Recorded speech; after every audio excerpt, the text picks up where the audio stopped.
Yep. Ready? Somebody gonna say something funny or stupid? You know, we got to say something funny or stupid.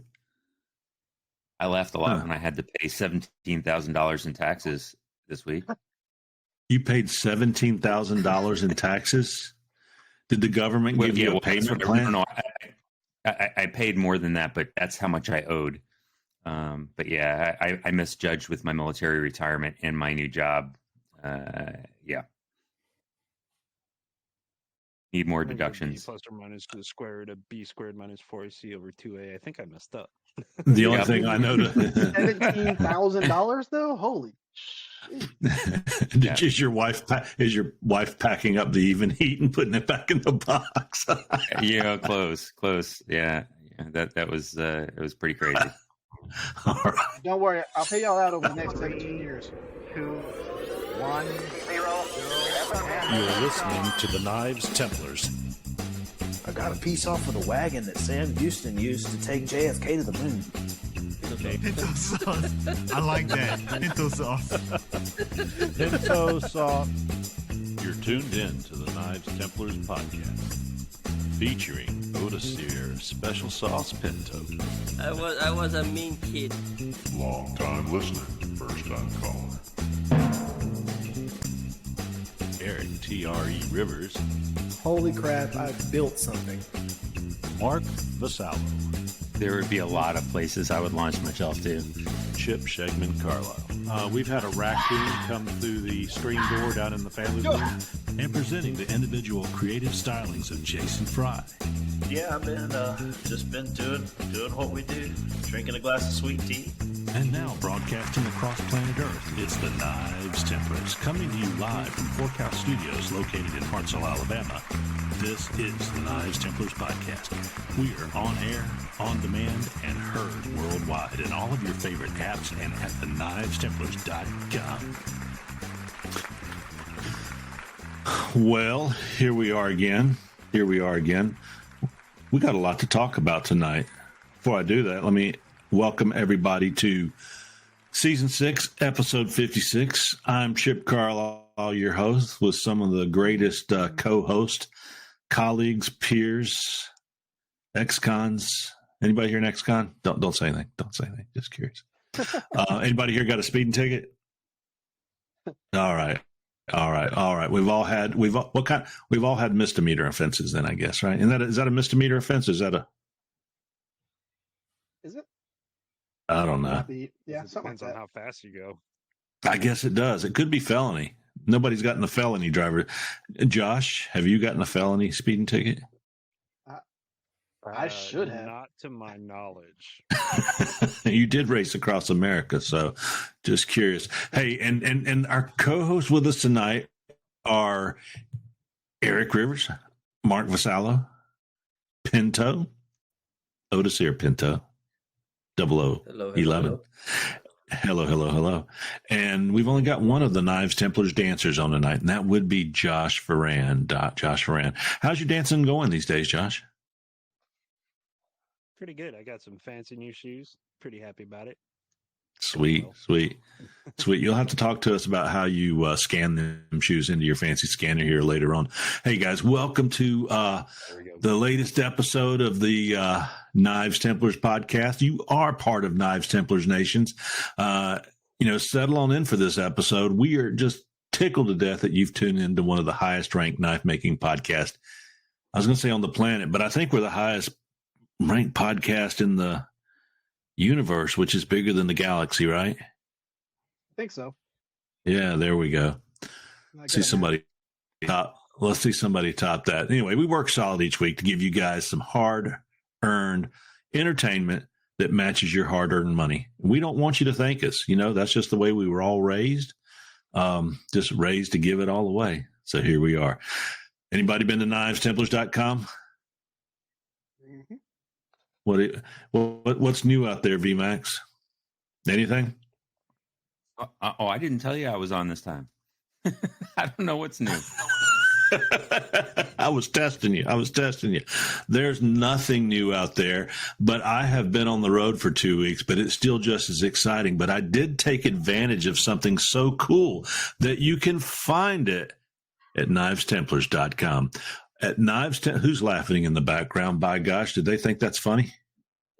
That would be my wife downstairs. By the Oh, way. that's just fine. You let your wife laugh. You tell her that she made the greatest podcast in the universe. But with all that being said, if you go there, you'll find there's some information on a coupon a code for 20% off. Just put in Templars 20. And I got some big savings over at Ameribraid.com this week. So you can certainly find that and other savings there. So go visit knivestemplars.com. Guys, tonight we got some hot topics, questions, general discussions about knives, lives, and things that make us twist our necks. All funny. We've been to Batson's in the last 2 weeks. I know Josh and I have been there. Some of us have been to Texas Select. And some of us got some new toys, and some of us are breaking in some new toys. So we look forward to launching that tonight. Guys, there's one thing that I wanted to mention to y'all, and I'm hoping it just plays for me. When Jason Fry says in that opening, somehow we just doing what we do, it makes me think of this lady, and I'm holding up the picture for you guys so y'all can see this lady on the internet. And if you guys want to look it up, it's called Cook Some Soups and Eat Bread and Desserts. But I could just, after Jason says, we're just doing what we always do, I kind of see it kind of going like this, but I'm going to have to wait 5, 4, 3, 2, 1. Snow will mean less people on the slick roads. We'll probably sit around and cook some soups and eat bread and desserts and just get all fat and sassy. I just think that's what Jason should have said after that. I just think that's where that's where fat and sassy is where YouTube took me this week. Eating bread and soups and getting fat and sassy. That's what he said. And you just did I cut that out? I think you said that. I think you might have cut it out. From the magic of Chip's editing, it may just find its way in there. We will see. What have you guys been doing the last couple of weeks? I don't mind kicking us off, and I'll just be quick about it. I have been on the road. I have slept in hotels. I've driven about 2,000 miles. And this morning I woke up in another state again and made it to the house by noon. And I'm still coming to. I woke up and my clothes were spread all over the room and I was still in them. That's how tired I am. I'm sorry. That 1 week. You're supposed to. All right. Well, we're getting started there. So let's just move on. Eric's holding up a blade. That means he wants to go next. So I finished my Viking challenge build that I did, and I absolutely love it. And I am really debating on whether I'm going to sell it or not, because I sold the WoW knife, and I don't know if I want to sell this just yet. Well, from what I've seen, it looks like you're getting ready to make another one of those knives. Yes. So my feeling is, don't sell those, Eric. The money is like, hey, you know what? That's a lot of money. This is going to be good. I'm going to love them having it. As soon as that knife walks away, you get this bad feeling in your stomach that you just did something you shouldn't have done. Yeah, especially for the challenge builds and things like that. I didn't know if I was ever really going to sell them. So far, I've sold 2 of them, and they are the 2 most expensive things that I've sold. So right. I don't know if I'm going to end up selling this one or not, but I love the way it turned out, and it is just really, really cool. There's a whole bunch of first things that I did on this particular build, and it's something that is just really cool piece to have, and I put a lot of thought into it. So I don't know if somebody offers the right amount, then I'll sell it. But everything has a price. But explain this blade to the listeners. So explain it. What it is it's a forged 5160 blade. I did hand forged fullers on it, and it's a pretty good size blade. It's a long sax. It's not just your normal sax, and it has a wrought iron guard that I did a pattern on, and then so you're capable of long sax, is what you're saying? Yes, very long sack. Took you more than 15 minutes to make that. Okay, go ahead. Oh yeah, easy. More than 15 minutes. That's my second joke tonight, guys. Keep going. And then so I did a wrought iron guard on it, and then I did a zebra bone handle. And I was gonna do a few different things with the handle, but I decided to leave as much of the bone on there as possible. I wanted it to almost look like the piece of bone was just kind of resting on there. And with doing the whole piece of bone, you're able to do one-handed or two-handed.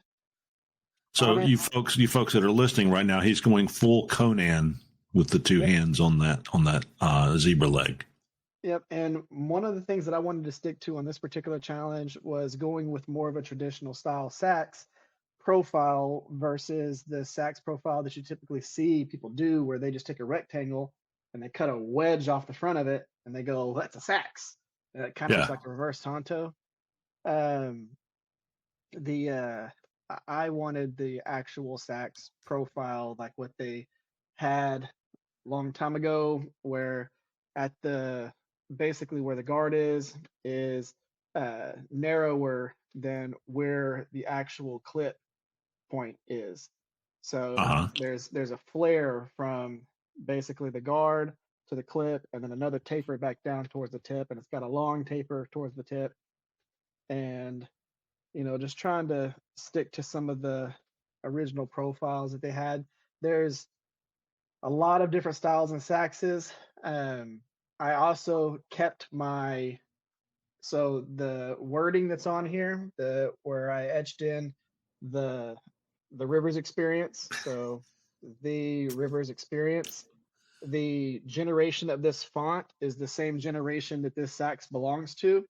There are several generations of the actual Viking writing, if you want to call it that. You have different generations of time actually changes the fonts that are on it.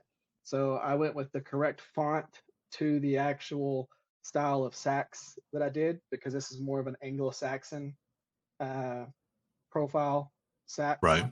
And I just wanted to have a lot of fun with it, and I've swung it at a bunch of stuff, and it is a blast. Mark? What's up, Mark? Hey, Eric. So I got a question. I know we're just in the beginning, but I got a question about how you did something on there. So, it flares out from the guard into the widest point, but it seems like the distance your bevels are to the top edge of your knife stays consistent. Does your edge thickness change, or because the angle is going to change right as you're going through to keep that distance? You know what I'm talking about? So there is a slight change in the height of the bevel at, if you want to call it the ricasso. Okay.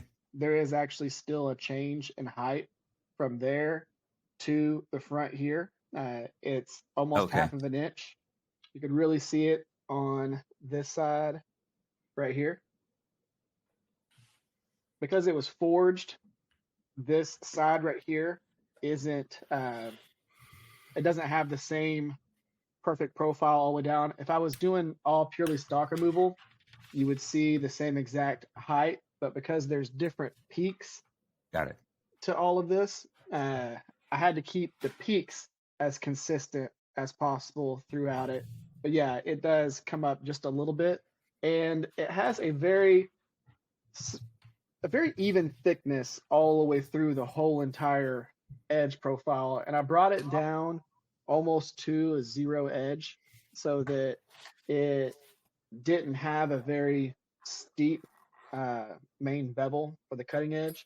I wanted it to be, again, just sleek and subtle without something like a huge cutting edge going all the way down it. That's the way to do it. I brought it down. Go ahead. It's interesting you say that, because it's a gorgeous, gorgeous blade you've made.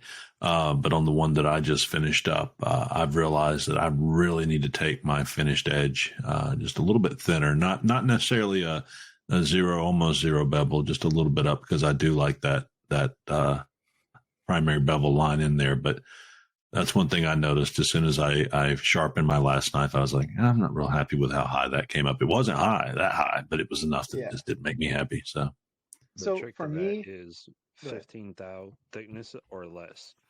Yeah. And be honest with yourself on that 15, because as Yeah. you're grinding and it's like going slower and slower and slower and slower, yeah, get yourself to the 15. Don't squeeze the calipers to make it like, oh, look, I'm right there, because you're going Yeah. to be at like 25 if you do that.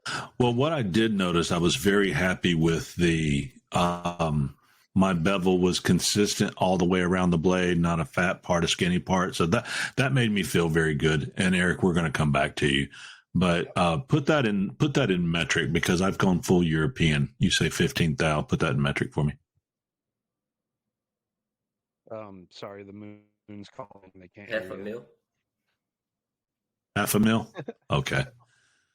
Half of a millimeter. Is that what you do, Elderseer? Half a millimeter?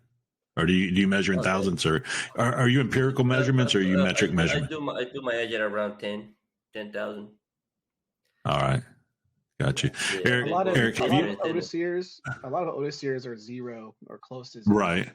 Yeah, and I went back and inspected a lot of his knife. Yeah, I inspected a lot of his knife photos and realized that he's doing that convex grind down to almost 0 at the end before he finishes up. It is I've been actually when I'm hand sanding, I have to be careful with my fingers.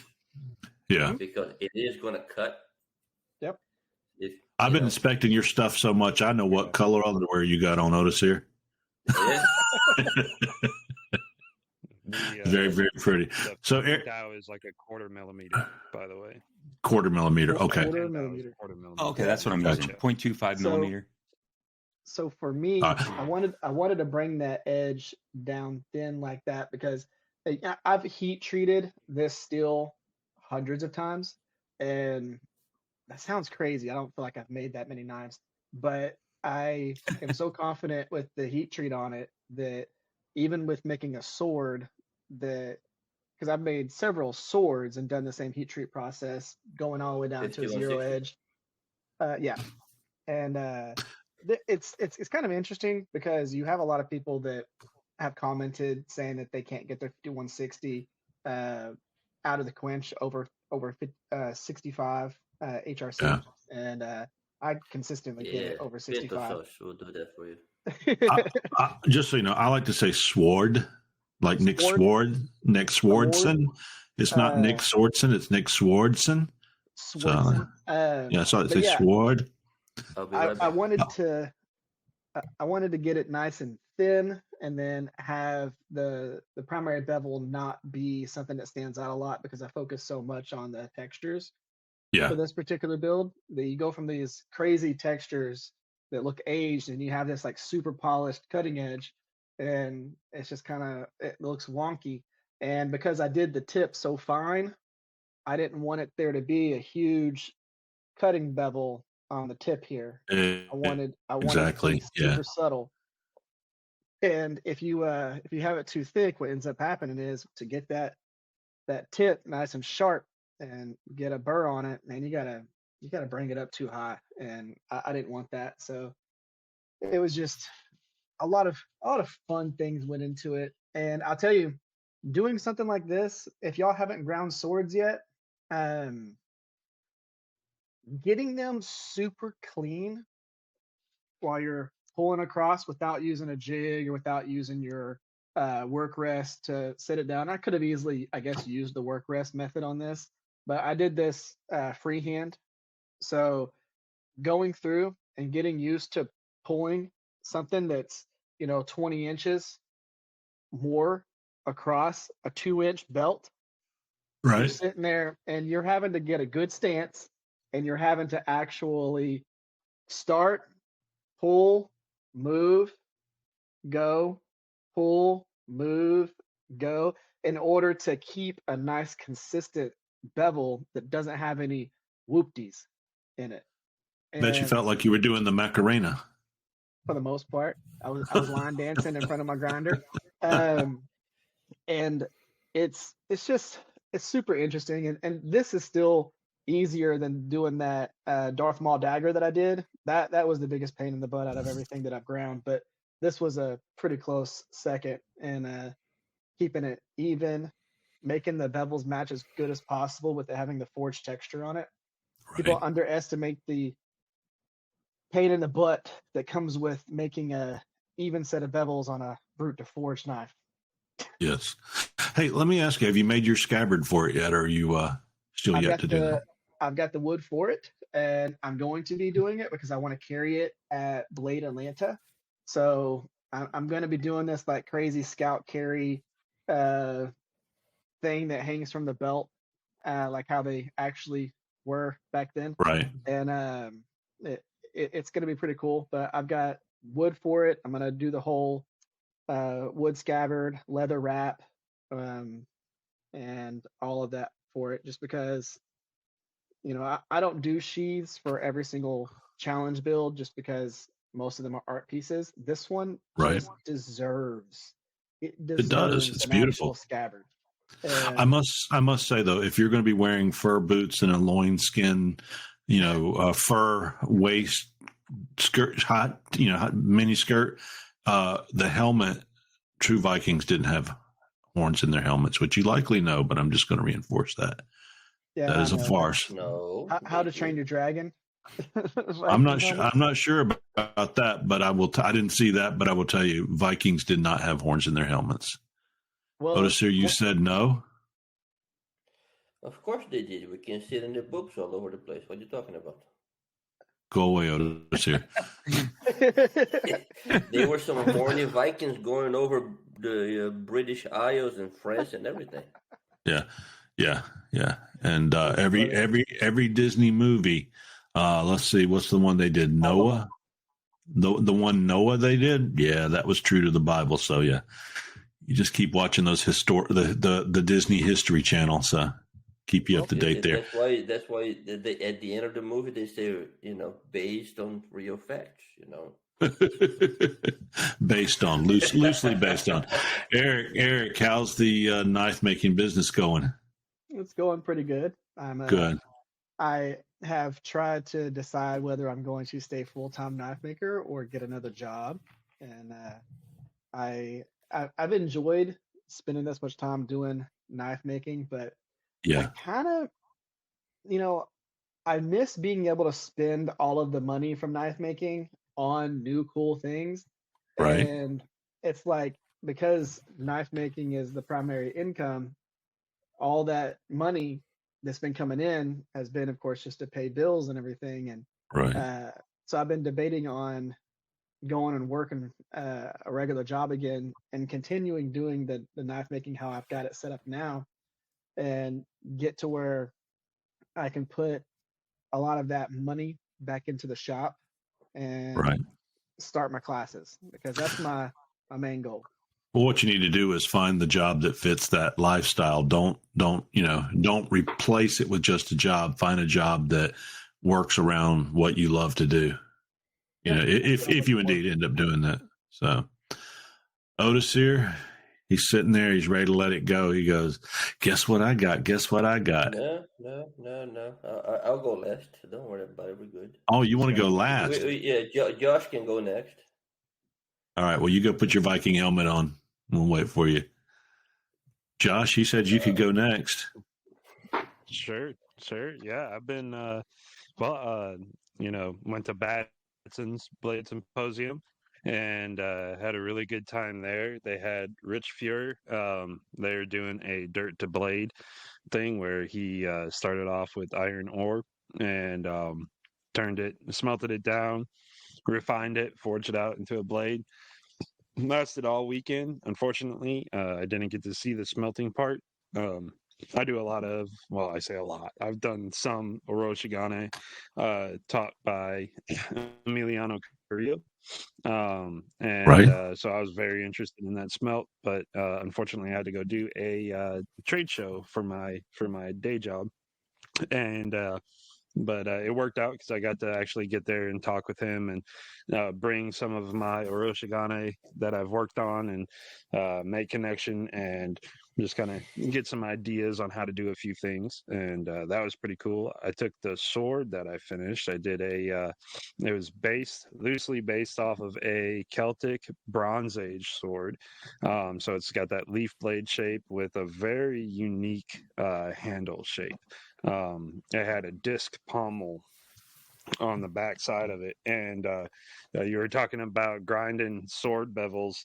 My trick that I'd actually taught to Matt Stagmer while I was doing mine, and if you don't know, he's part of the That Works crew. He's made thousands of swords, and he's done them for the Baltimore Knife and sword or something like that. Knife and Steel, I think, is what it's called. But I've been following him for a long time on YouTube, and I reached out to him. I said, "Hey, I'm working on this sword, and it's taking me forever." And he gave me some pointers on how he grinds swords, and I wish I'd have talked to him like 3 days earlier, because at that point I had gone too far to like really use what he had told me. But I'm really looking forward to the next one in order to try to like implement some of those techniques. And it was pretty cool. But what I had done, Eric, to your point, was, I roughed them in the way you were talking. And then when I got real close, I took and I ran. I've got one of the long platens on my broadback grinder. And I run it like where I'm just missing the wheel at the top and the wheel at the bottom, and I'm running it down that way, and that gets it like so incredibly flat, and works really well, but it's very slow. It's very slow. And so what Matt does is he'll use a large contact wheel, and he'll essentially just run it down. And the biggest thing he told me was like, hey, do your big stock removal real fast, get down to where you need to be, and then you can start even feeding in at an angle to the wheel to keep everything like nice and flat. And so that was a neat little thing that I picked up with that. And if you look at like swords where they have the plunge line kind of like fanning out like a whale's tail, that comes from the diameter of the wheel that you're using to grind. So if you are grinding a bevel, you're getting that fan from the diameter of the wheel that you're using. And so because I had gone too far, I was planning on finishing up my bevels like you would on a knife, where you hang the belt off the edge of the platen and then run it up that way. And so instead, I just use like a smaller diameter wheel, a 4-inch wheel, and that's how you kind of get that like whale tail thing. He uses larger diameter wheels, which I'm like a human service grinder. Yeah, pretty much. And that's it's funny because he actually has a video where he makes a comment like, "Who needs a surface grinder?" He's sitting there like running it through, and so he does really good work. If you don't follow him, I highly recommend you check him out. He was going to be part of the. He's going to be part of the YouTube Knife Makers Challenge, but I don't think he was able to finish in time. Gotcha. Yeah, but then got that done, and I made my scabbard. I just did out of like leather. I did a leather scabbard. It's a I thought it was a T-shirt. I thought it was a T-shirt. Yeah, at Batson's it was a T-shirt. I was at Batson's with him. Scabbard for that. Yeah, but I got to see this one knife maker brought a knife that he had been working on to show off. And it was real nice. It was done very clean, and huge improvement on his past work. Very, very good. Who was the knife maker? It was this like famous podcaster guy.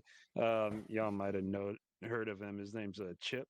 Oh, shut up, man! Shut up. Spaghetti Margaretti. Spaghetti Margaretti. Yeah, no. Thank you though. That's very nice of you. Like it's a good opportunity when you have master smiths and journeyman smiths there. You show them your work, they're gonna point out stuff that like you never think of, and like the stuff they're pointing out is stuff that your customers would never even think about noticing. It's funny you say that. Um, I'm gonna interrupt you real quick because I showed that knife to probably 25 people this week that had followed it online that I work with and wanted to see it. Not a one of them could pick out anything wrong with that knife, and I had offers to buy it, and I made it so expensive nobody would offer because I want to keep it. But what was interesting about that, the 7 or 8 things I saw that I needed to improve on it, he added probably, and you guys, you as well, added probably 7 or 8 more things. And I went back and I was able to correct about half of those and made it a much nicer knife. Yeah, certain things I couldn't because it was assembled, but the fact is that nobody noticed or pointed those things out this week. And I would even tell people, show me what's wrong with this. You're a knife collector. Do you see anything wrong with it? No, man, this is perfect. And they'd look at it and, but I will tell you, if you have the opportunity to have a mastersmith or people you respect, like the Joshes, Josh Howard and Josh Ferran, I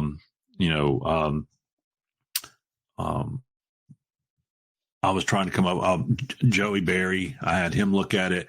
I'm trying to remember some of the guys' names are there, but I had several people look at it, and it was just a nice experience. But certainly having a mastersmith look at it and give me that constructive criticism as kindly as he did, and he prefaced it with, do you want me, look at your knife and tell you what I think about it, or do you want me to inspect your knife or whatever? You can tell me what he said, Josh, but it was like, well, of course I want you to pick it apart. So it was very, very, very nice. So, yeah, but it's also good to see you guys at Batson's. Right there. Absolutely. Yeah, and what you said right there is kind of key for like your mindset when you're doing this stuff is like the stuff that the journeyman smith or the master smith is going to point out to you. Yeah. And he was a journeyman, correct?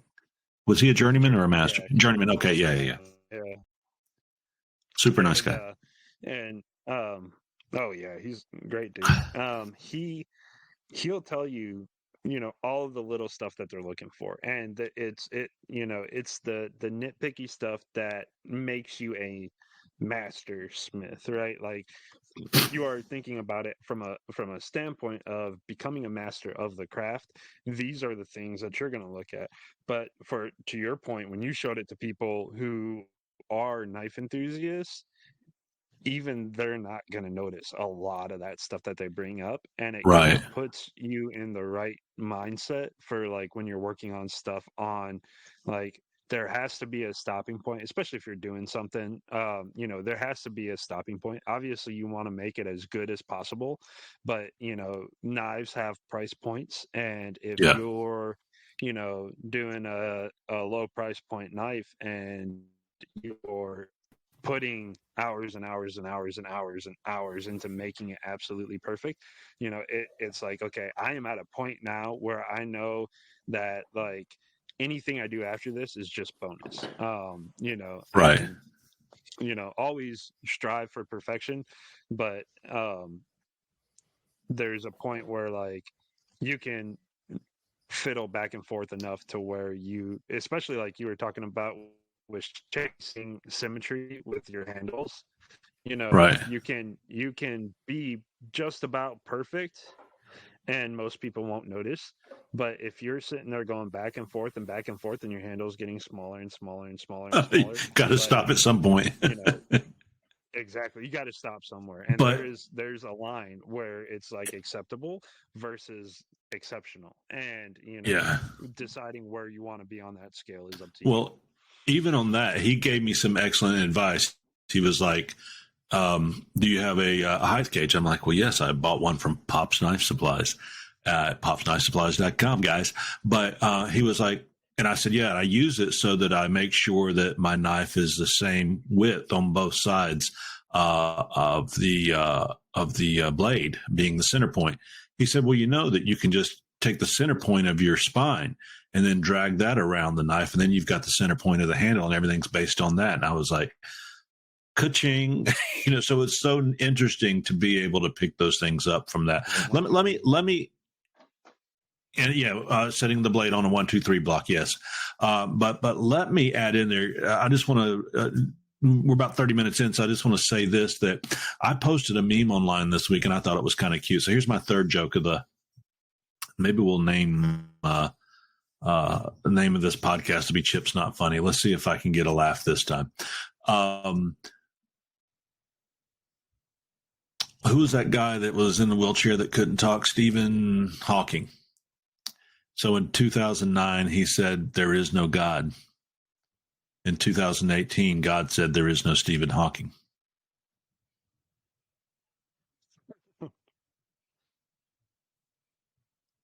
Nothing. Sorry, I was on mute. I laughed. A little bit? Stephen Hawking died Stephen died in 2018. He said there is no Stephen Hawking. I had my mic off too. I actually laughed at that one. Very good. Very good. Yeah, very good. My mic was muted too. I mean, I feel bad. I mean, that's one of those. That's a dark humor joke. But I'm all for the dark humor jokes. Okay, well, I at least I got some muted laughs then. Still, the name of this episode is Chip is Not Funny. So going into that, but I'm muted then. No, right? It was now Eric's funny. Listen to he's getting my laughs. But I do want you guys to go out and visit tr-maker.com. Since 1980, TR Maker has offered high quality and fast service from Istanbul, Turkey to every country in the world. I see his products out all over the internet. I'm starting to see it in some of the shops from over here in the United States and Canada, and people are paying for them. You need to check out their line of knife making tools to make your job easier, more precise. You can't do without your products once you discover them. And I will tell you some of the advances that I have made that Josh kindly commented on, are because of TR Maker products, and they have enabled me to take it up to a different level. The other thing, God did say there is no Stephen Hawking, but God weeps when a sinner dies, and we all want people to be saved. In addition to that, I also want to point out Redeem Steel at redeemsteel.com. Made up of craftspeople of all sorts, blacksmiths, bladesmiths, metalworkers, woodworkers, and leather workers, etc. They use their talents to build homes for the homeless, give water to the thirsty, feed the hungry, share the good news of Jesus Christ, and so much more all over the world.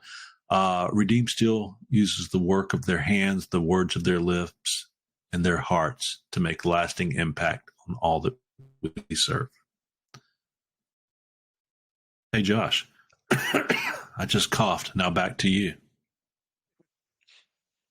Yeah. But yeah, it was good. And then I've been traveling a lot for work, doing a lot of 3D scanning, and I just scanned my power hammer and my press the other day. And my 240Z. It was pretty cool. What year's your 240? I've got a 1970, a 1977, and a 1978. Do any of them run?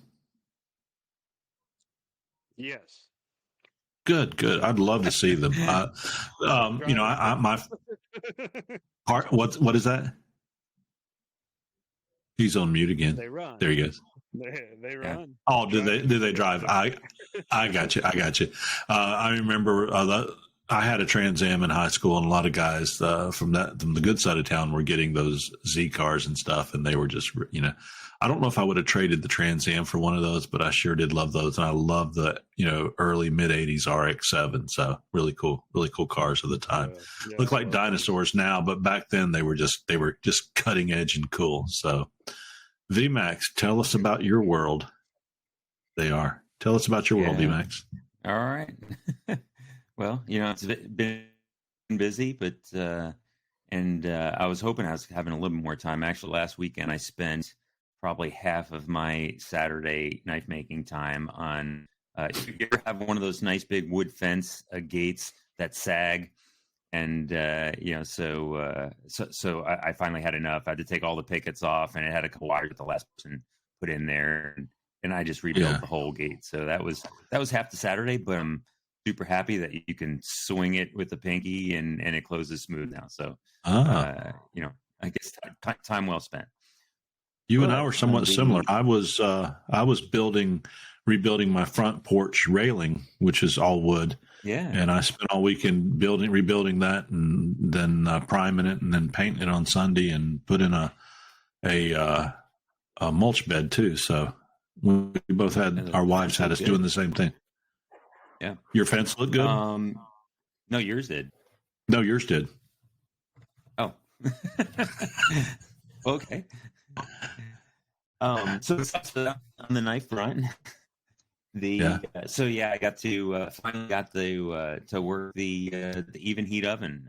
Got to work that up. So put a couple of started typing some heat training schedules into the tap controller.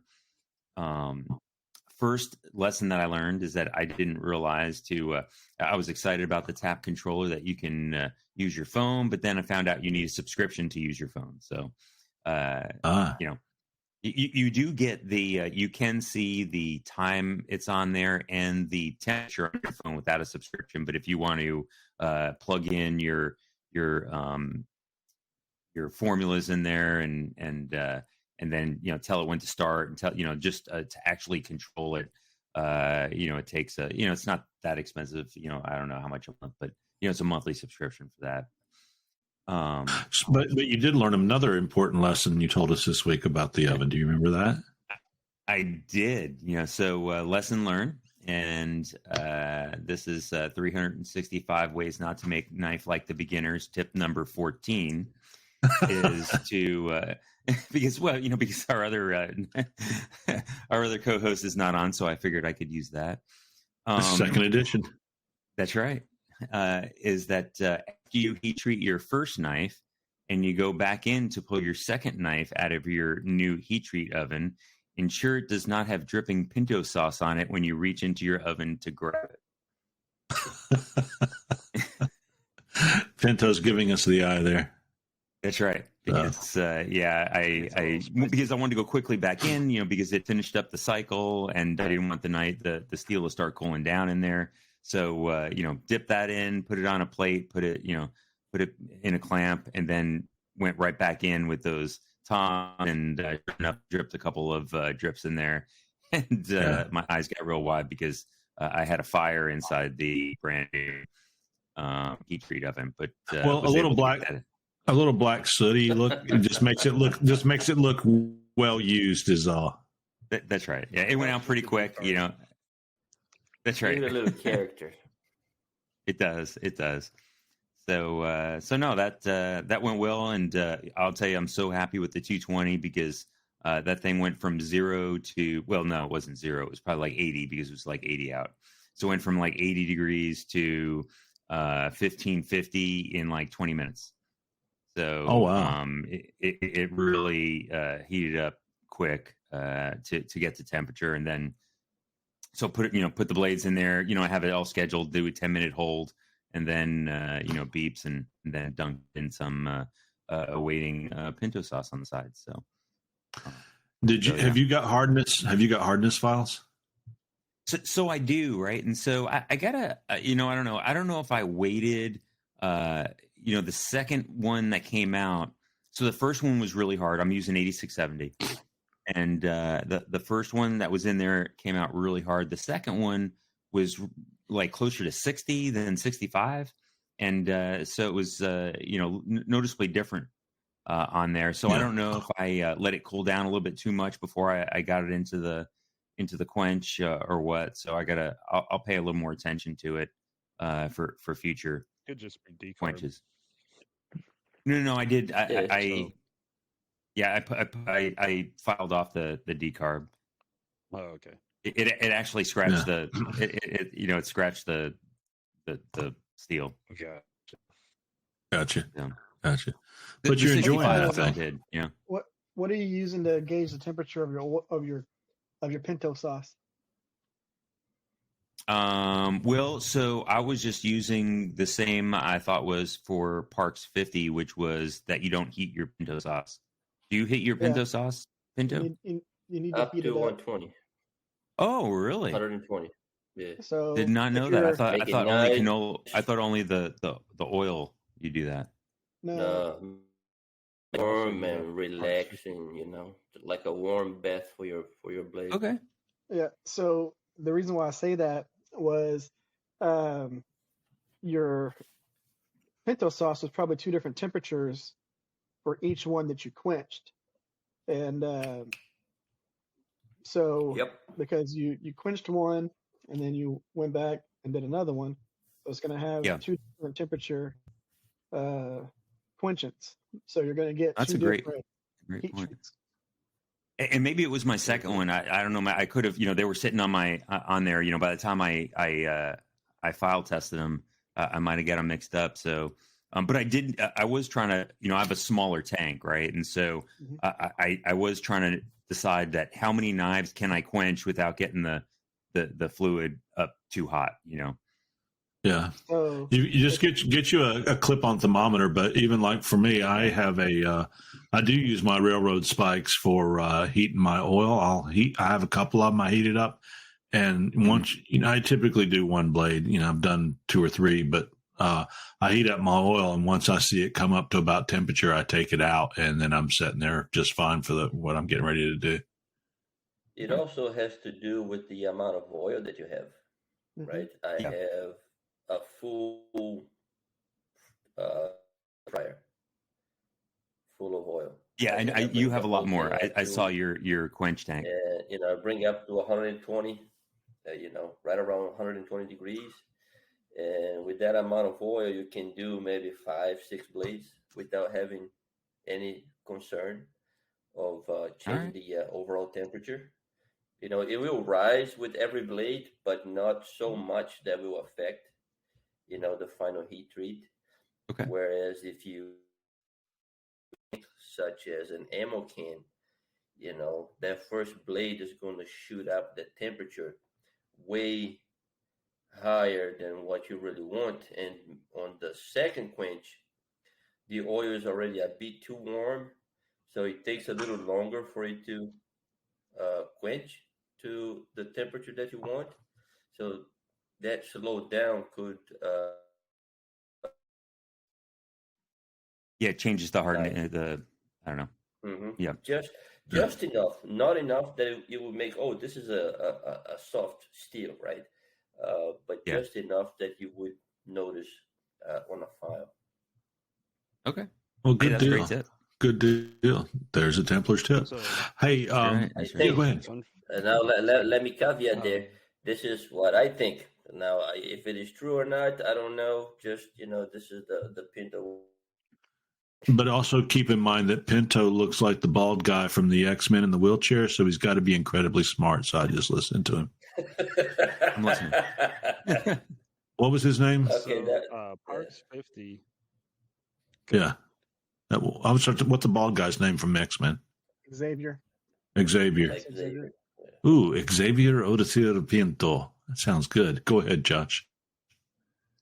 So Parks 50, the recommended operating temperature range for Parks 50 is 120 degrees, though you can use it anywhere from 50 to 120 degrees, but it is still recommended to run it at 120.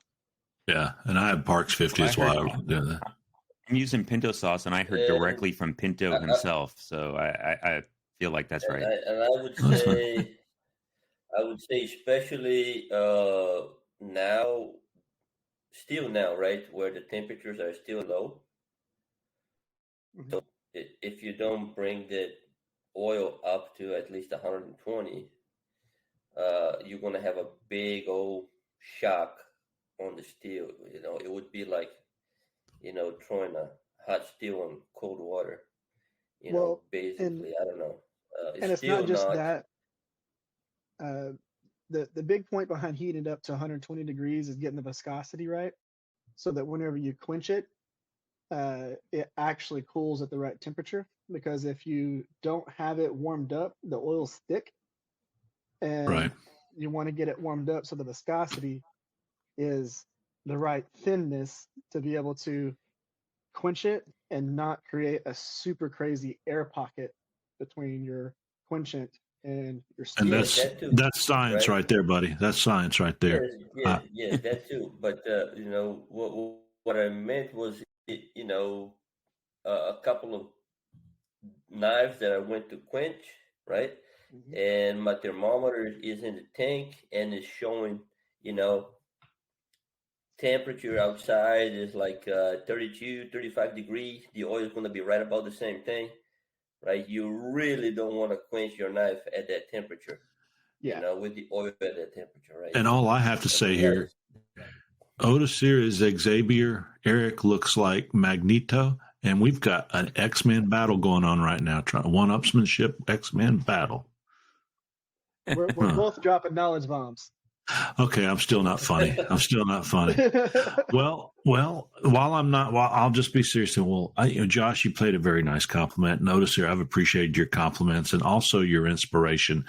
So I will publicly say thank you so much. That I named my knife the Sakunaqua Royal Pinto. Sakunaqua, of course, is another name for the big hairy man. And Royal Pinto is a non-hairy man, but a brilliant man. So I will be making... I'm hairy down south. I don't need to know that. So I will I will be making probably another dozen of this style or until I get tired because I think this is a beautiful style knife. I've always, that's one of the reasons I asked you to come on the podcast in the beginning, just because your artistic abilities are just amazing. So I want to sit and just work on this style because I think once I work on this style and master it, so to speak, the other things I want to do in my journey will come much easier because you have to have so much attention to detail to master that type of blade. So, Eric. So just before we got so far away from it, I did want to mention one thing real quick. What Josh did was the correct way to go about what we were talking about. He looked it up and did the research and actually actually read what it was. So I always suggest that people go through and do that because there are so many websites that you can go to nowadays to be able to figure out recipes and temperatures for everything that you need. Speaking of that, recipe for pinto sauce. Well, speaking of all that, like I said, tomorrow I'll be in the shop using my 8670 to start my next knife, and the reason I want to use the 8670 is because I love the way it darkens up with a stonewash finish and ferric chloride. And I'm trying to decide whether I'm going to use leopard wood or a piece of spalted pecan on it. So a dark knife, lighter blade. So I'll have to decide between the two. But the best thing I can tell you about leading into that is I got that wood from Pop's Knife Supplies. I got that 8670 from Pop's Knife Supplies. And on top of that, if you go to Pop's Knife Supplies, you're going to see all of these recipes. You go to popsknifesupplies.com, and they started 40 years ago by James Poplin, who has passed away. But he had served the knife-making community for decades with leading prices and actual shipping costs. Today, Alan Searles, Joey Berry, and Dirk Lutz are running it as a full-time business, as well as their full-time knife makers, and they focus on customer service and great products and prices. You need to check them out today. And I mean that because everything you need to make a knife you can get from Pop's Knife Supplies. And at Batson's, so that they go to every year, is where I picked up some beautiful wood and picked up a few more sticks. I didn't need it, but hey, you can't have enough 8670 laying around your shop, and picked up a few extra sticks of 8670. And I will be grinding that with the abrasives from phoenixabrasives.com. They offer great prices, selection, quality, quick delivery, and have a complete inventory of belts, discs, rolls, wheels, and anything you need to get the job done right. If you enter Templars 10 at checkout, you'll get 10% off your next order at phoenixabrasives.com. There you go. Otis here. We saved you to last. Yes. Oh, hey, wait, Chip. I have one more thing I got to mention. Yes. So I want to jump in and say thank you because this was my first use. So I'm making those. Did a couple of those Serbian cleavers. They're a little bit wider than the standard knife. And one of them came out a little warped. And I was like, oh no, what will I do? But then I said, oh my gosh, I have a straightening hammer from Chip Carlisle. And so that was my first use of the straightening hammer. And found when you have a really wide blade like that, you don't have to just straighten it on one axis. You have multiple axes that you potentially could straighten it on. And Right. So I did quite a few taps on that, and got it, super close enough that I hit on the platen and finished it off, and it was good. So, isn't it? Isn't it definitely was? Yeah, it was good. Isn't it magical when you straighten out a blade that way? It's just like, ta-da! No, it's great. Hey, let me throw you one other thing out here real quick, another Templar's tip, and you guys may laugh at it, but I have found it to work for me. I have a cooling vise that when I take my blades out of the out of my Parks 50, I immediately put it into a couple aluminum plates, and I set it there and let it cool for a short period of time, 7-8 minutes. But when you have a ground blade, it can still warp in there. I just made a couple steel wedges, and if the blade was off center, when I clamped it down and I looked in there and I could see the blade was not centered to the gap, I took one of those wedges I had made and just slid it under the blade and brought it back up the center and let it sit there for that 6 or 7 minutes and pulled it out, and it was fine. So I don't know if that's a tip or anything someone else wants to use or say, no, that's not right, but it worked for me. So I'll be doing that as I'm able to or need to. It does. It did. So I didn't have to get a straightening hammer or anything like that. Otis here. It's one of those things, right, where talking to Eric sometime this week, I think, and there is always, this is the way to do it. This is the way to do it. This is no. This is how you do it. This is how I do it. What works for Chip, what works for Josh and Mark and Eric, it may not particularly work for me. So so there is no one way, right? Remember. Yeah, and I they always say that the best time to straighten that blade out is before it gets down below. What's the temperature, Josh? 700 or 400 degrees or whatever. Probably 400. Yeah, you can move blades at 350 degrees. Okay. So when I'm putting it in there, it's probably around 650, 700 when I'm sliding it in there, coming out of the quench. So you're just, kind of wedging a piece of steel up in there, and it came out perfect. I was amazed because I was a little disheartened when I saw it kind of curving. I'm like, immediately thought, well, I actually had a screwdriver with me, and I put the screwdriver in there, and I was like, and it came out. It was perfect. I'm like, I'm making wedges for that from here on out. So anyway, I'm gonna make a lot of people upset with this, but when I pull it out of the oil, if it's still got heat on it, I'll look at it. If I see it moving, I'll lay it down on the anvil and I'll straighten it on the anvil with the hammer. Somebody should smack you. I'll smack you. The only reason I'm joking because I snapped a knife because it was too cold doing that one time. Yeah. You have to pay attention to the heat, because if it drops below that 350 degrees, you will snap it.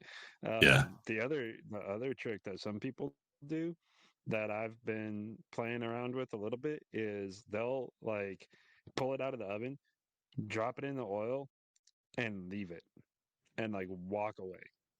And people they'll grind their knives to almost finished and pull it out and it be dead nut straight. Wow. So there's some more action. There's some more action taking place in there. We pull it out, but if we leave it in there, it's kind of finding its equilibrium, I guess, or neutral. Yeah, that's my theory about it. I haven't tested it enough to say. I will quench for about a minute. Actually, each blade that I quench, I put it in the oil, and I will keep it in there. Moving, spine to cutting edge. Back and forth for about a minute. Yeah. I am not really concerned about warpage, whatsoever. If it happens, I'll try and fix it later. Yeah. Seeing and I'm like, oh man, that is so much work. And next thing you know, it snaps just like that. Somebody was trying to fix their knife, man. And it is painful to watch. I don't want to do that, so I just keep it in there and worry about it later. When it quits bubbling and the white disappears around the the outgassing around the blade, as soon as that's gone, I slap it in the aluminum plates and just let it sit there and cool. There's the people that do what you're talking about there, and there's the people that do the hardcore opposite of that, where they quench it, they have it in there for 15 seconds, they pull it out because they don't want to overdo it with the hot oil. Some people say that it can mess with it or whatever it may be. It can start tempering the steel for you. It can do different things, but the funny thing is you're not really getting that oil hot enough to really start tempering a blade or anything like that. Not even close. Yeah, but they have a lot of people that'll tell you you get it in there for the 15 seconds or whatever it tells you to. You get it out of there, get it in the oven, and start tempering it. And that's one of the things in the couple of videos that I've watched lately where, and not just them, but a couple of the knife makers I was talking to at Texas Select, where they get it into their tempering oven, by the time they're quenching, their oven's all ready to temp, and they go straight from quenching, run a quick file over it, put it in the oven, and it's in the oven within 5 minutes of the quench, no later than that. Yeah, I'm probably within straight into the oven. Yeah, I'm in within 15 minutes or so, but yeah, about an hour for me. Yeah, it's just personal preference. There's a lot of things like that, and it's kind of, again, the way that I do it might not be the way that you do it. Just how Pinto was saying. I mean, it's all I have. This last piece I just finished. I file tested.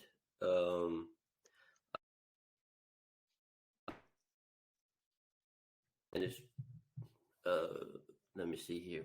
Oh yeah, here it is. Here, let me get it out of the pouch. So this little piece, a little combination of 15 and 20 and 1095. Right. File tested after the 2 tempering cycles. The 60 HRC file is skating. So I guess I'm hard enough. Right? 65. The 65 was skating after the quench. 65 was biting after the tempering. The 60 was skating still after the tempering. So I think I got it. That's spot on. Right, so should last a little longer. The cutting edge. So we're good. But Chip said, now it's my turn. Okay, let's go. So the last 2 weeks, right? I forged a lot. I've learned a lot. I purchased something, and we're going to be moving forward with some new equipment and deal. So there you go. That's what it is. Good to go. Next, let's go. Listen here. Not enough. No. I mean, yeah. So a couple of things, right? I forged this my first higher count Damascus. It was only a 35 layer. Now I've learned my billet, the welds that holds the billet together. I've learned to grind that out right after the forge welds, so I have no inclusions. Right, I had a little booger on the side of my billet because I neglected to clean that out. So I learned that, right? Um, Finishing on the blade, everything good to go. And then I decided to buy me a press, right? I got me a Coal Iron Works 12 tonner. Um, Works really nice. I forged a little piece of leftover Damascus I had from my previous knife yesterday. And for as little as it is and as small the dies are, that thing moves steel like nobody's business. It's amazing the way it pulled steel from one side of the the press to another. Rotisser, With did you those still get the same drawing pump dies, out of your arm? amazing. Huh? Did you still get the same pump out of your arm, stretching that steel out? Oh no, no, not at all. I mean, I guess I'm gonna get some skinny arms now. I mean, Yeah. I'm gonna lose my Popeyes effect, you know. No, that's awesome. I mean, that's a great. I mean, you were ready for that because you know that you could do it by hand, right? And so now Yeah. that you have that down to be able to step up to that next level, I think it's going to be great. Yeah, I agree. So yeah, man, I am pumped up for this. On Sunday, I'm gonna be starting my first 120 layer piece. I will start Yes. with a 20 layer billet, triple it, then double it, and see what happens from there. Hopefully, something nice will come out of it, and see where it goes. Sweet. Mr. Rivers there with his big old monster power hammer. He he knows exactly what it is, to have a nice power tool available. Oh yeah. Mr. Josh there also, I think he knows Oh yeah. hammer and anvil is fun, give you some good arms, but it gets tiresome, especially if you want to do Hmm. some folded steel. It's a lot of hammering. There's a lot of hours there, stretching steel, making sure that everything is flat, making sure that everything is the proper width and thickness before you fold it. And I can't really little 12 tonner. Yeah, I feel like My that's phone. plenty. I feel like it's absolutely plenty for what we do. I mean, I was looking at It is. I was looking It at is. what was it, Brian House's one that he's doing, what he has in his shop right now, that crazy one. It's like 100 ton or whatever it is. that that huge massive press that he got for doing his dies and whatnot. Uh that thing is absolutely insane. But 12 ton is plenty. There are so many knife makers doing tons of, for the amount of Damascus that you're going to be doing. It's like the perfect bench top press that doesn't Yes. need a whole bunch of Yes. space. It's perfect for what you got going. Yes. I've seen And monster billets come off it of those 12 runs tons. horsepower connected to a 110 volt, right? So Yep. basically, you can do pretty much out of anywhere. You don't have to have a specialty 220-volt cables running through your garage. You want to do it in the shed behind your house. You can, it will fit just about anywhere. I have it Yep. mounted on a table that is like 24 inches deep by 36 inches wide, and it fits perfectly in there. Not an inch to perfect. The handle is right there. I don't have to be stretching out. I don't have to be scrunching or anything. Everything is on the right place. Perfect. I am Good. I super happy with strongly that purchase. recommend getting a foot pedal. That way you can work top tools with your press, and it opens up a whole world of forging possibilities with the press. Because if you've got your right hand or left hand, whichever dominant hand you are, tied up working the thing, if you want to do like a set down, if you've got that on a foot pedal, you can put a top Mhm. tool on there and just go grunk, and like, yeah, you want to talk about like forging integrals and doing stuff like that, that's the ticket. Yep. I will have to progress to that point. Like right now, I am like I I just got the thing. I need to figure out exactly how everything works. And I know I get to a point where I'm gonna say, okay, I need a foot pedal for this thing, right? Uh, but right now, I mean, I'm just happy that I have the thing. And Sunday is coming up. I'm gonna be Absolutely. starting my first 120 layer billet, and I'm gonna stop at 120,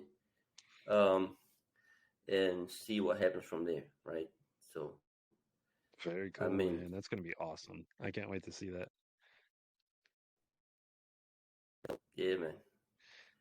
So Yeah. what?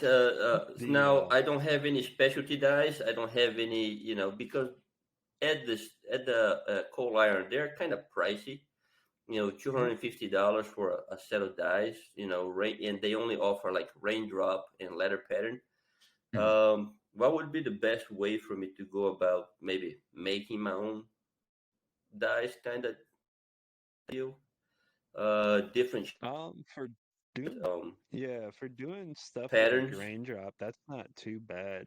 Um, you can if you start off with like a block, you can cut your grooves in. Essentially, if you wanted like ladder pattern, you can lay out your Yeah, block you can and grind where you the, want the your cuts to lines, be. right? Yeah, you could do that. And then for like your raindrop would be a little bit more difficult. If you've got like a MIG welder, you can even just put like little spots of tacks of MIG weld across the surface and just make them as big or as small as you want them to be for your raindrop size, and just essentially texture the top and bottom surface of the dies to get that raindrop indent. And I see. then if you're doing stuff like that, you can get crazy with it and do like chevron patterns and all sorts of stuff. I'm not a huge fan personally of doing the like ladder and raindrop and stuff where you have to remove a whole bunch of material, just because like I hate grinding. but Yeah. but if you are wanting to make that kind of pattern, that's a pretty way of making dies for yourself, and you can just go get like even mild steel dies. The biggest thing is you just have to keep them cool. Because I've seen some people where they okay, I'm gonna do a raindrop pattern, and they will sort of drill all around the billet, just a few layers down into the billet, and then they will squish it and remove those divots from the drill press, from the drill bit. And when they etch it, they see all those all around. I mean, I think that is a valuable option as well. I mean, if you don't have Absolutely, if you don't have a die.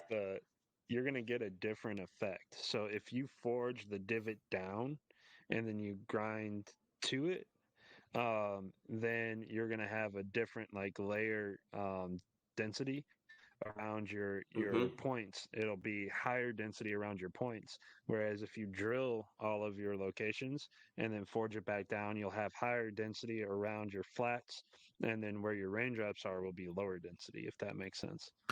And so it's going to look like a bigger drop, so to speak, right? So the layers inside the drops are going to be bigger, right? So sort of a bigger. If you drill them. So let me ask, can you guys hear me now? Yep. Oh, yeah. I've just been interrupting the heck out of y'all for like 15 minutes, texting Mark, and he's like, I can't see you on the screen. So I finally left and came back. So I have a feeling with probably 15 minutes of going, can you hear me? Can you hear me? This episode will be named, Can You Hear Me? So yeah, you were missing for like 10 minutes, man. I was right here. I was right here on the screen, and I'm sitting here thinking, "My God, you guys are rude." I'm trying to say something, and you're just talking over me, and this, that, and the other. So hey, Chip, that could be the name of the podcast. Josh just named it the best 10 minutes of podcast.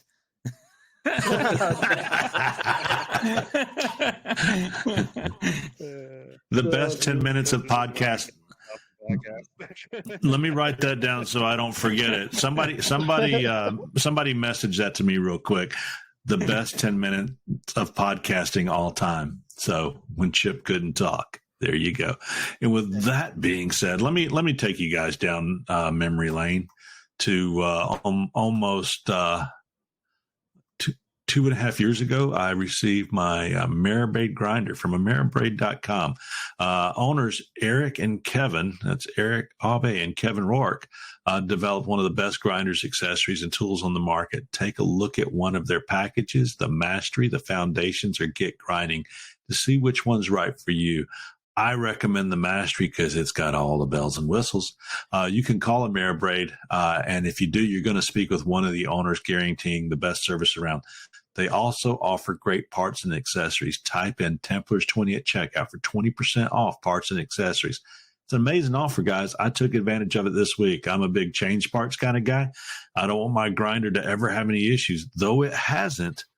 I've got all my wear parts. I've just finished buying at least one of every wear part on the machine, and I got them all at 20% off, and that's at Marinabraid.com. That's awesome. He's back. He's back. Yeah. Hey, Chip, can I mention another one of our sponsors that I had interaction with? By all means. So I thought, I really want to go and give a shout out for customer service here, right? And so I was on the website knife-wood.com this week, and I had some things in my basket to purchase. And then, but I hadn't purchased it because something came up, and I got distracted. And a day later, I get a message in Facebook Messenger from Oleg Bashkovic himself, and said that, hey, I saw you had some stuff in your basket where you're interested. Is there something I can help you with? And I was like, wow, And so I told him what I was looking for, and he's like, hey, I'm sold out a lot of stuff right now. I'm about to do another batch. I will message you when I'm ready. And I was like, and then so I think it was yesterday, the day before, he sent me a message and gave me a bunch of pictures of his next batch, which again are beautiful and amazing. I'll tell you, their artwork in itself without even putting it on a knife. And so yeah, I'm going to be buying some stuff from him this week. But again, amazing product that Oleg has, and amazing customer service reaching out to folks. You just did your first advertisement. I think you're going to become the new announcer. You just have to say, where can they find Oleg Bashkovic Wood at? Where can they find Oleg Bashkovic Wood at? I can't say that. At knife-wood.com. You can say that. I can, knife-wood.com. And with that being .com. And with that being said, here we go. Here we go.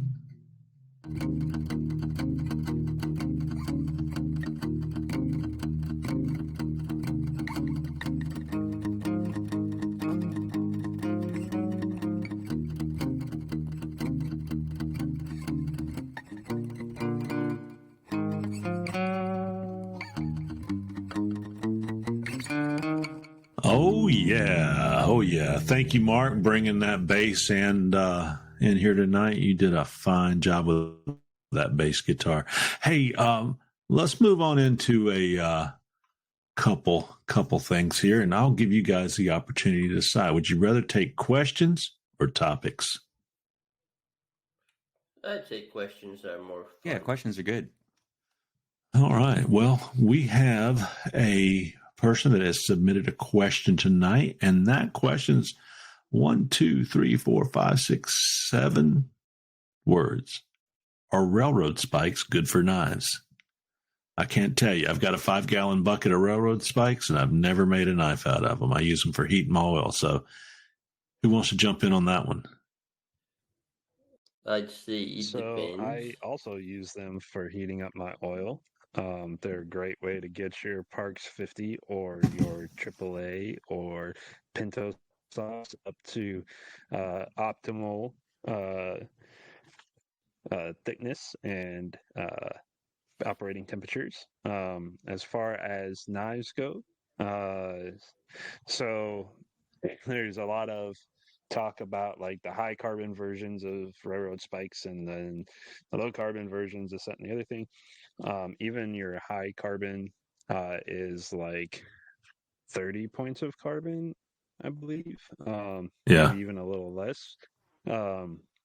They can get harder than mild steel. But in general, typically the steel used in railroad spike knives don't take an effective hardness and will not hold on edge. That being said, you can get them razor sharp.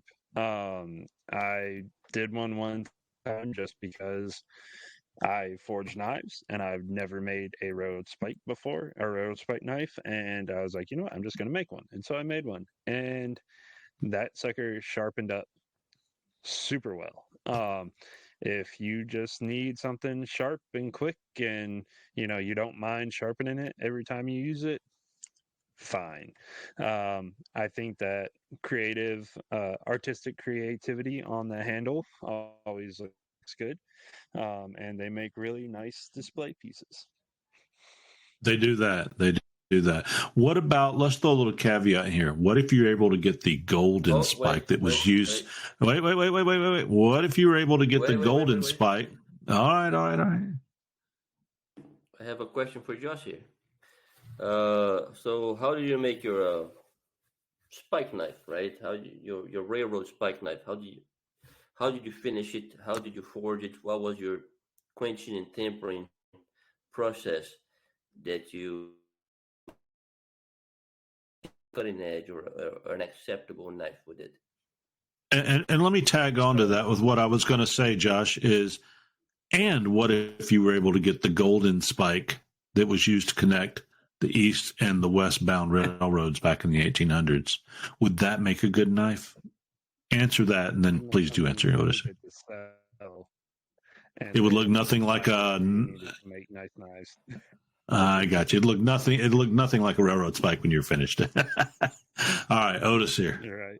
So, in reference to Otis' serious question, so like if you are doing a railroad spike knife or anything like low carbon, fast quenchets will definitely help get it harder. And one of the fast quenching, you mean water? Water, yep. So for example, on like a lot of your traditional steel knives, or like traditional, like old time steel knives, so things like forged from bloomery steel or Oshigane, things along those lines, you can quench those in either like a water or a brine solution. Brine with like dishwater or dish soap is like the super quench or whatnot. That's kind of used for those lower carbon steels to help with the hardness or the hardening of those blades. You can use that sort of thing. One of the tricks that I learned with the Oroshigane was that water quench. There's a couple of different ways to do it, and you can do it like you do with oil, where you shake it and try to get break the vapor jacket, or if it is a steel that has higher carbon content, one of the things that you would do is actually just set it in room temp water. Don't shake it. Essentially, you're using the vapor jacket around it to help slow the cooling of the water. And it also leaves like really cool kind of like Hamon style artifacts. I forget there's a term for it, and I can't. Like it's a Japanese term that I can't remember. Bubbles kind of looking thing. Yep. Yeah. There's a term for it. I can't remember off the top of my head. But right now we call it bubbles. So if you were to do a railroad spike, right? Yeah. That if you were to do a railroad spike, that would be the route that I go with it. But just like every other steel, especially after forging it, you really want to go through that normalization cycle to relieve all of the stress within the blade, so that when you do stick it in cold water, it's not going to just crack immediately. Because even like you're as long as there is some decent carbon content in there, you can still crack it with a lot of stress forged into the blades. Okay, all right. And what did it look like once you were finished? Because I see a lot of these railroad spike knives, and they leave that big old ball at the end where you're supposed to hit it with the hammer to drive it into the wood or whatnot, and they kind of looks unfinished. So personal preference, I Yeah. really don't see myself trying to make one of those if I'm gonna leave it like that. So how did it go? Mine, I left that on there just for like that quintessential blacksmith Railroad spike look. railroad spike knife look, just to say I did it. But there are other people that'll use like railroad spikes and like forge weld like an edge bar on there, or use a railroad spike like a jacket in a sanmai, and then actually finish out a nice knife from it. And I've seen those turn out like beautifully. You can't tell that they were a railroad spike because they're just essentially they cut off the head of the spike and just use the actual spike steel for either the backing or for the jackets. I think when I forged my, I was going to say, I think when I forged my knife after the one I start tomorrow, so a week from now's knife, I think that I'm going to use a piece of railroad spike to make the guard with. Please do let us know how it goes. Yeah, just put a slot in it to fit your tang through, and then leave the whole railroad spike. I like it. I was going to do a full width D guard out of it, and then run the tang through the head of the spike. There you go. The handle will be lightly heavy. I thought I'd just kind of beat it out, flatten it up, and just use the spike for that. I don't know. We'll see. Who knows where life will take us. I'll be disappointed if this doesn't happen. Me too. Well, to make it happen, I almost feel like you're setting me up. Is any reason I shouldn't do that, Josh? Not at all. I think okay. Very good. Very good. So essentially, use your spike and then have the head on the back. The head. Yeah, the head could be perfect. The head could actually be the front or the front, so that when the knife is embedded, heat set into the head of the knife, and then just use the head of the knife for the guard. Yes, that's a great idea, actually. Yeah, and then have that, forge it, keep it that same square, but forge it down thinner, and then bring that down, and it'll be your D guard, and then just have the tip just kind of like curl back at the back of the handle. I have to get out my piece. I'm gonna do it. Well, maybe we'll just maybe we can have the Knives Templars Railroad Spike knife making challenge, not to steal from the YouTube challenge, but just to see. And I would fail by comparison amongst you guys, but I think we could come up with something kind of funny out of that. Maybe get some other people involved. We can give away a Florida man or something to the winner. Hey. A Florida man. So, railroad spikes knives. Had another question come in. You ready for another one? Yeah. This is very good technical question. Actually, I would love to know them. I think I know the answer because I've watched enough of them being made. Neil K making them, and watching Eric make them. Otis here made one. I've seen so many people make them online, but you write. This person writes in, how do you grind a kukri? The blade is curved. I use a jig, so I'm not sure how to attack it with the lower part of the blade making contact with the belt before the higher part around the handle. So this person's using a jig. They use a jig, I guess a grinding jig, I would assume. So they want to know, this bud's for you. So they know, how do you... No. It was a beautiful sound. How do you grind that blade with a jig? Can you? never ground one with a jig. Because you kind of have to. I would, jig. yeah, I would assume that's what they're talking about. Yeah, I mean, I could see you doing one on a tilt table, maybe, and because you got to go with the curve of the handle, don't you, Josh? So it's nothing you'd be able to just take straight across. Blade, rather, yeah. Yeah, the curve of the blade. Excuse me. Yes. You follow it. Yeah, I think the problem with the kukri, right, is that you're going to have two different angles of your bevels. Different. Your angle of your bevels are going to be, at least as far as what I've seen, at the base, it's going to be more of kind of an acute angle because the profile is lower, and then you're going to fan it out, right? And so, it almost seems like you would do the section in two different sections with the jig, but then you almost might have to freehand blend them together.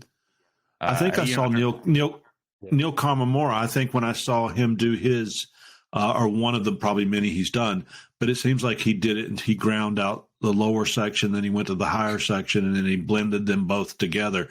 And I think if you just tried to go straight across with a jig, you would just end up bringing the higher part of the blade down even to the lower part until it was one even, butter knife all the way across, unfortunately. So you would have to learn how to go with the curvature of the knife. And I'm thinking that if you don't want to freehand something like that, the possibility of maybe going in with like a tilt table and being able to go with the blade's curvature as you can kind of go in and drop down and maybe follow it that way. But I don't think that that's possible to do with a jig. Otis, you made a kukri, didn't you? I don't. Yes, I did. You couldn't make one with like OMB jig or OBM, jig, or even like a TR Maker jig or anything like that, could you? It doesn't make sense because it's set and you need to be able to flow that around that blade. I will not tell you that you can't.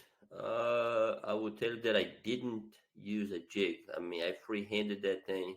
Yeah. Especially when you grinding that curve from the belly into the recurve. Yeah. Especially if your belly section is wider than the inside of the recurve. Mm-hmm. If you have a jig in there, it is not going to work right. So you're going to have to find a way where you can keep on grinding your lines without busting through the spine on top of the recurve, or recurve, and then you don't have enough depth on to the belly section, right? Yes. So I think the best way to go would be freehanded. If you do on a jig or a tilt table, I would recommend going just as high as a 1.5 inch bevel, because you can keep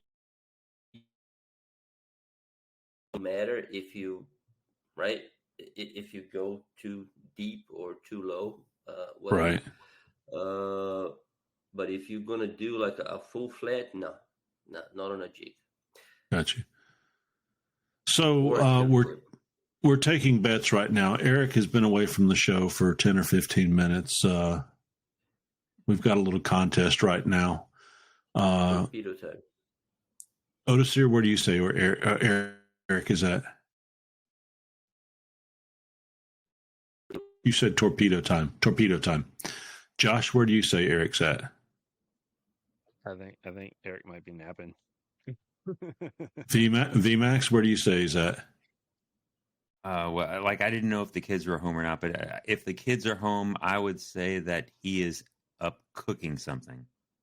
He likes to cook. I would go with he's probably had the intestinal cramps, and based on that concoction he put together.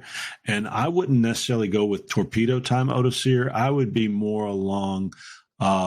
He is probably sandblasting the porcelain toilet right now. Anything is possible, man. With the rice grits. I'm telling you, man. Yeah. We'll see if he comes back, but I think he's got a good case of he's definitely taken the kids over to Brownstown at the pool there. So, and with that said, hey guys, sorry, that was good. I finally said something. I finally said something funny. I did. Hey, Eric, hopefully we'll know if Eric listens to the episode next week when he talks about and Eric won't get all goofed up about it. He'll just go, funny guys. So anyway, you guys need to go out and visit Majestic Forge at majesticforge.com. You know, they manufacture gas forges ranging from 2 to 5 burners and with many different forges to choose from. They are sure you're going to find the one that suits your needs. Hey, Bob Dylan uses Majestic Forge. Hey, Josh Ferran used one on Forged in Fire. It's their forge of choice. And they are a great forge company that comes with either 2 or 3 burner versions at the economy and deluxe levels. Now, there are many forge makers out there, but I will tell you, using one for the last 3 years, mine still looks perfect and still works great. Now, I will also add in here, if you're going to do some forge welding, you may want to think of ways to line that forge, a way to get things in the bottom of it to pack a little more, because forge welding will have an effect on that, as they will on any forge. But I haven't done any forge welding in mine, so have not been affected by that. Still a wonderful forge, and that goes for any forge. Josh, you were going to say at majesticforge.com. That Majestic Forge that I was using on Forge and Fire, and that my 3 other competitors were using as well. You're talking about Forge Flex. Yes, Forge Flex will eat everything in a forge, but I have to say, these forges, because if you watch Forge and Fire, you know people do not spare the flux at all. No, they do not. There was a puddle of flux in the bottom to the point where, like, one of the people on the show, they set their blade down in it and it got stuck inside of the flux, and they were picking up the forge trying to get it out, and for the sheer amount of flux that was inside of those forges, I'm amazed at like the fact that there was still refractory in there. Wow. And I will tell you, I bought a better or worse than anything else, but I was amazed that it was still there. And I've got a 3 burner version, and I typically run 1 burner, and I'm running a 100-pound propane tank. Have never had any issues out of it whatsoever. And I will be getting into some low layer Damascus. I'm creeping up to Yotis here in probably about 4 or 5 knives from now. So I'll let you know how that holds up. But as I told you, I'm a spare parts junkie. So I've got actually a set of liners to replace the Majestic Forge liners if I ever need to with the refractory. And then I bought some extra refractory, just sheets of refractory that I figured I could use what's in there now as patterns to cut it out if I ever wanted to do it that way as well. So guys, go out and check Majestic Forges. I will tell you, for the price, you get one heck of a great forge. Got one more question here. I actually got a couple more, but let me see. Which one do I want to ask? Here's one. Hey, I like this one. Go ahead. Somebody gonna say something? No, say you. Go ahead. Oh, I like this one because it fits something I've been working on lately. Can any of you tell me? I'm a long-time listener, by the way. How do you make a good Coke bottle handle like on Otis Sears knives? What is a museum fit, and how do you do it?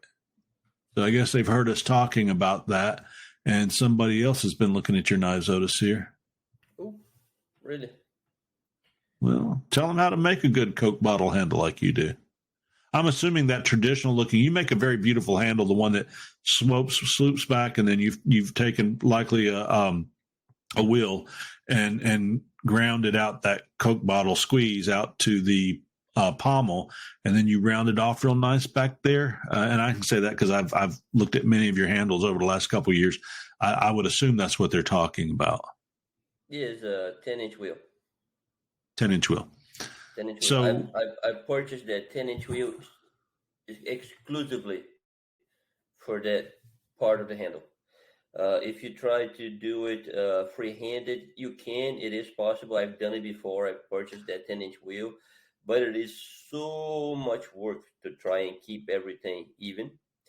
The thing that I've learned over time is I will set my knife on the 1, 2, 3 block, and I will scribe the center line, and I will scribe the tolerances as to how deep I want that section to be, right? That hollow section to be. Yeah.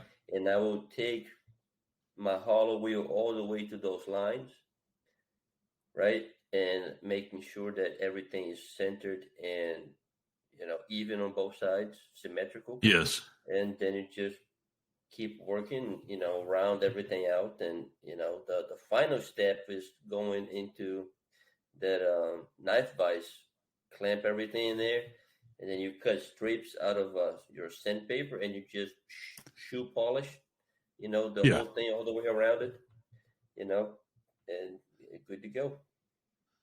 I recently made one of those, my best one. I've made a couple of them, but this was my best one. And what I did, if it makes sense, tell me if I'm wrong, Otis here, is that I seated my block on the handle. I drew my lines where I wanted it to feather out to both sides, where you go with the waist of it, where it goes in with the wheel. And I took that out towards the back. I didn't think about using my 10-inch wheel. I used my 4-inch wheel and didn't take it as far back as I probably could have, but I hand sanded much of that out later doing the shoe shine type sanding.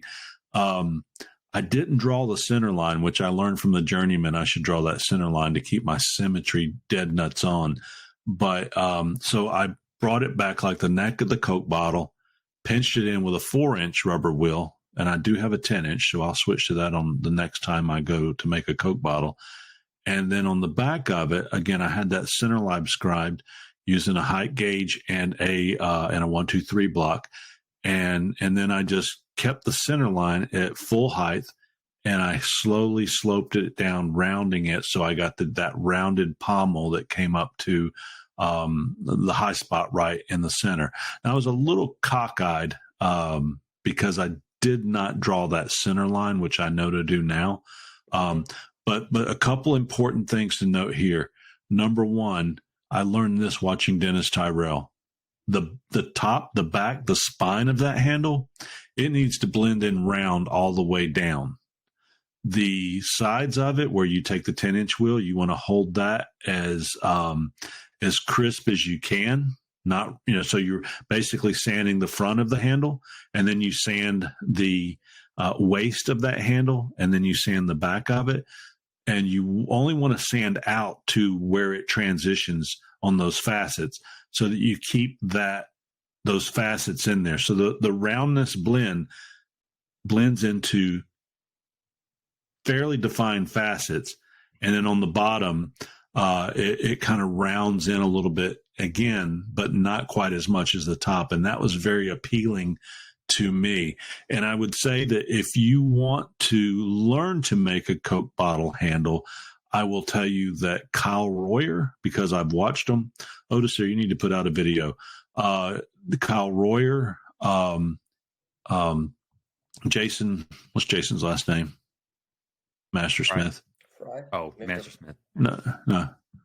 Mr. Fry? Mr. Jason? No. Jason Knight. Jason Knight has one where Jason Knight has one where he's doing one on a big buoy, and he shows how he draws his lines down it where he's marking it out. And then also Shark Boy himself makes a, y'all know who Shark Boy is? Tyrell. There you go. Shark Boy himself, who is going to be a full-time knife maker. Congratulations, Mr. Tyrell. He is, he has a wonderful video out there that I learned quite a bit from. As a matter of fact, he actually mentions on the top of it, by keeping that, blending the front and the back of the knife in, and then keeping the sides more crisp. and that was really good for me. And Otis, here you can tell me, because you talked about vicing it up. Because I had a piece of steel that fit my knife tang. I slid that into the knife, put a little tape around it to hold it, and then I went up and put that in my vise and started sanding it from there. So I wasn't, taking a chance to marring up the blade or anything. And sanded that, like you said, with shoe shine, and then eventually going to back and forth hand sanding and on a horizontal plane at that point, and kind of cleaned it up real nice from there. Where do you take yours up to, Otis, here? 600, 800 or higher? What, the final grit? The final grit. On my handles? Yes, sir. 400. 400? And then you just take them to a buffer after that? That's it. Personal taste, I do not like my handles to be shiny and glossy. I like it a bit of a matte finish. Right. Just have enough of a shine in there, but not so much that is reflecting light. Personal preference. I really don't care for that look. So that just depends on the person. But if you're making a matte finish blade, you may go with more of a matte finished on your handle, or vice versa. Again, that's just artist decision. Josh. So one of the things that that especially for hidden tangs, when you're doing handle shaping, the hardest thing to get right is your symmetry, and obviously like laying out lines and things like that can help with that. One thing, so I sat down with Jordan Lamont right after he got his Mastersmith, and talked with him with one of my knives, and the tip that he gave me for dialing in your symmetry with a hidden tang knife is to, instead of go straight for a rounded kind of blended look, grind your facets in and have very hard, crisp, clean facets. From there, if you want more of a rounded knife, then you go in and start blending those in.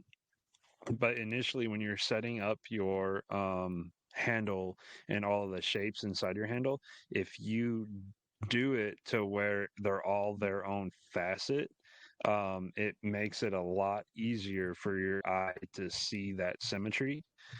And then at that point, once you blend it in, as long as you blend evenly, you're going to get get a really nice symmetry on your handle. Yep. So, listener, what I would say is check out the internet, examine a lot of handles, look at those videos we talked about, submit a question. If you email us at knivestemplars@yahoo.com, and I'll send it straight on over to Otis here, and I'm sure he would be tickled to talk with you and share some information with you. Well, I don't know, would you? I don't know. Would I? Well, if you want, I will talk to them on your behalf. But Otis here, you're such a sweet guy. I know that you would do that. Matter of fact, you are sweet. No, that I am not. I am professional in what I do, not sweet. The other day I was in the shop, and I was talking to this customer, and he was like, "Oh, you're very nice." I said, "No, that I am not. I'm a professional. You talk to me with respect, I'll come back with you with just as light." So, damn, he was a mean kid, wasn't he? He's still a mean kid. All right. I'm just a professional mean kid. That's all. I think he's eating nails and crap and barbed wire again on us, but I will say this, listener, if you want to send an email at knivestemplars@yahoo.com, Josh Ferran and I will walk you through making a Coke bottle handle, and we will hit up Otis here for some input. So there you go. There you go. So, Mark, why did you shave your beard off? I shaved my beard off because I went to 6. Yeah, I had to wear my uniform for the Mardi Gras ball. Your nose looks more pronounced, but hey, that's just an inside joke. That's an inside joke. That's so right. That's right. Anyway. But so really, the question you want to ask is, why haven't I grown it back yet? Because your wife won't let you. And I honestly can answer the real reason why is just 1 second. We'll ask him in a second, see who won the bet. But I did hear his stomach rumbling. Mark, also, because if you're going to swim up to Maritime Knife Supply this time, you can't let a beard be holding you back. And if you go to MaritimeKnifeSupply.com to get great products and services in Canada and internationally, check out Maritime for great deals on and service on steel, abrasive, handle materials, kilns, grinders, and other tools. They've even got TR-maker supplies over there. Know that Maritime Knife Supplies provides a knife maker what they need to get and make wonderful blades. And also, while we're at it, and he's back, so we'll lead into this in just a second. The Rivers Experience. Let our very own Eric Rivers, when he's not off the podcast for 30 minutes, teach you the finer arts of knife making at the Rivers Experience on his website, YouTube, or the TRE Workshop on Facebook. Join in the fun with his community, video instruction, and live online events. Would be nice to have y'all. He does exist.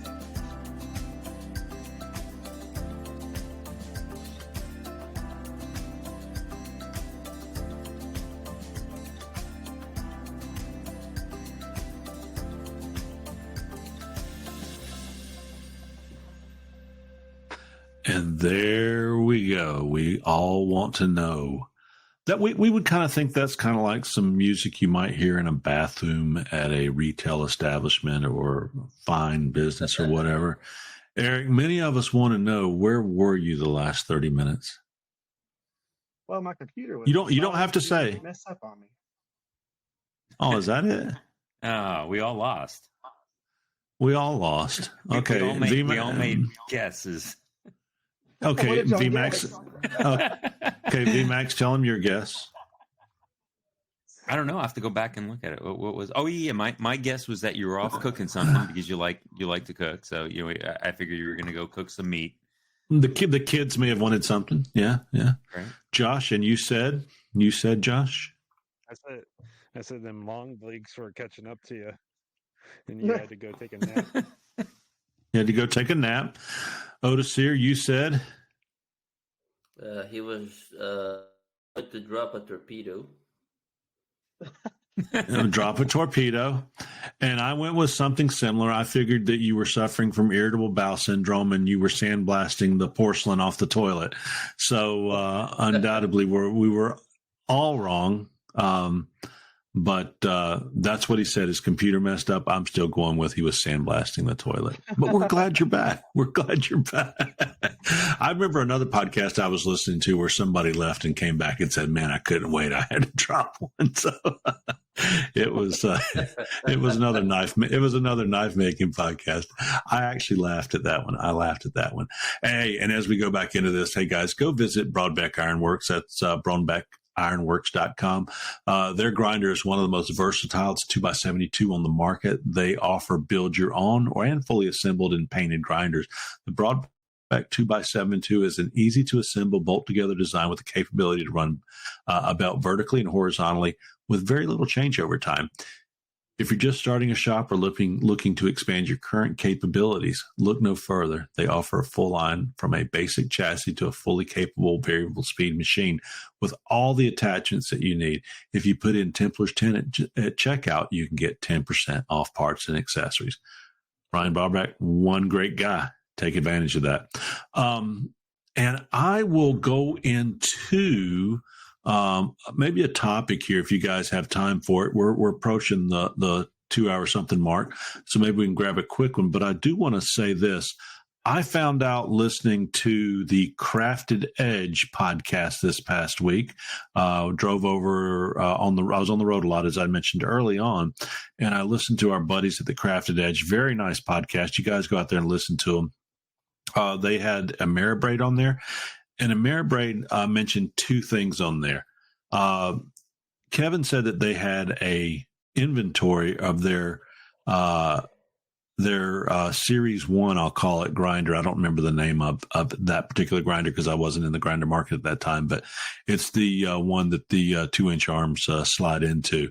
He says he's got an inventory of those and he's not doing anything with them, doesn't know what to do with them. I'm thinking, if you guys are looking to build a grinder, you need to hit him up and see if he'll sell you one of those if you just want to add to it. And the other thing I found out is that all of their accessory arms and everything and all their equipment, with the exception of one piece of equipment, it might be the surface grinder if I'm not mistaken. You'll have to ask them to be sure, is that everything is 99.9997 backwards compatible that you can use on both machines. So certainly go out and buy additional accessories if you've got you even got one of those older grinders. But here's the good news. You guys are running 1.5 inch arms and you like their particular accessories, hit them up. They've got 1.5 inch arms available. They don't advertise it on their site. They're focusing on their core group of Ameribraid customers, but Kevin and Eric both spoke about on the Crafted Edge podcast with our buddies Joey Terrio and Don Watson and who's the other? Jason Tippy. Yeah, great podcast. They mentioned on there that all you have to do is call them and tell them what grinder arm you need, and they'll verify it'll work for you. And for the most part, you can put their accessories with their arms that they'll sell you and just slide it right onto your machine. And you're good to go. So that's important to know. And just so those are all 20% off because those are all accessories if you put in Templars 20 at checkout. So one quick topic, and then we'll bring her on home. Here, I don't know. I'll let you guys go. I'll let you decide. Setting brass pins in bolsters, getting the angles on a hidden tang to drill through properly if you've got different angles, or removing the scratches and getting that perfect matte finish. Oh, and we didn't talk about, let's add this in here real quick. We didn't talk about the museum fit. Otis here, tell them how to get a museum fit real quick. I guess just leave your handle material a couple thousand prouder than your guard, I guess. And then kind of angle it off at about a little bit. Yeah, 45 degree, round it off a little bit. And it's just a little bit fatter. And I've heard Otis and other people state that you can put a piece of electrical tape or something around there to add that extra width so that when you're coming down to that and drawing out your lines and stuff, that you'll end up just a little proud of that. But on the other one. Now, I picked up a new trick on my fitment for my guard and handle. I will be sharing that at a later date when I master that, because it's kind of a risky process. I'm actually taking a bit of a risk with doing that process. Is not recommended, but it's working fine so far, especially if you're doing Damascus guards and the Damascus is etched and everything has to fit properly, and you don't want to scratch that finish on your guard when you're fitting the handle and grinding the handle. So yeah, I'm developing a new process there, and I'll be able to share it at a later date. Well, we look forward to that. Yeah, Josh. So my trick for the real quick, the museum fit up. If you wrap your bolster 3 times with electrical tape and grind down to the electrical tape, then you know you've got even thickness all the way around, and round off your proud object. So if your handle is proud, round off your handle. If your bolster's proud, round off your bolster, but leave whatever is smaller a nice square edge. That may seem obvious to some people, but it wasn't obvious to me when I started, and I was rounding both, and all it looks like if you round both is that you have a gap. So keep one flat and round the other, and just round the other up to your lower surface. The other thing you can do if you don't want to do the electrical tape is you can take a pencil and scribe around and then grind up to the pencil mark and stop where the pencil starts. Yeah, I think the tape is a better option than the pencil. Personally. Gotcha. So question for folks who might not know, like, so why do you put a museum fit on a handle? Like, why would you do that? Why not make it just perfectly smooth across? That seemed like that would be the best. So that would be the smoothest option. Yeah, and so initially the museum fit came about due to the fact that, like, especially before stabilized material, your wood would shrink or expand and move around, and so if you intentionally made it larger, it could move and grow and shrink and move with the changes in humidity. In order to help minimize any sort of like gap and flush concerns. I can attest to that. With today's stabilized material, you can grind it completely flat. And it's at this point, using different stabilized materials, they still do grow and shrink.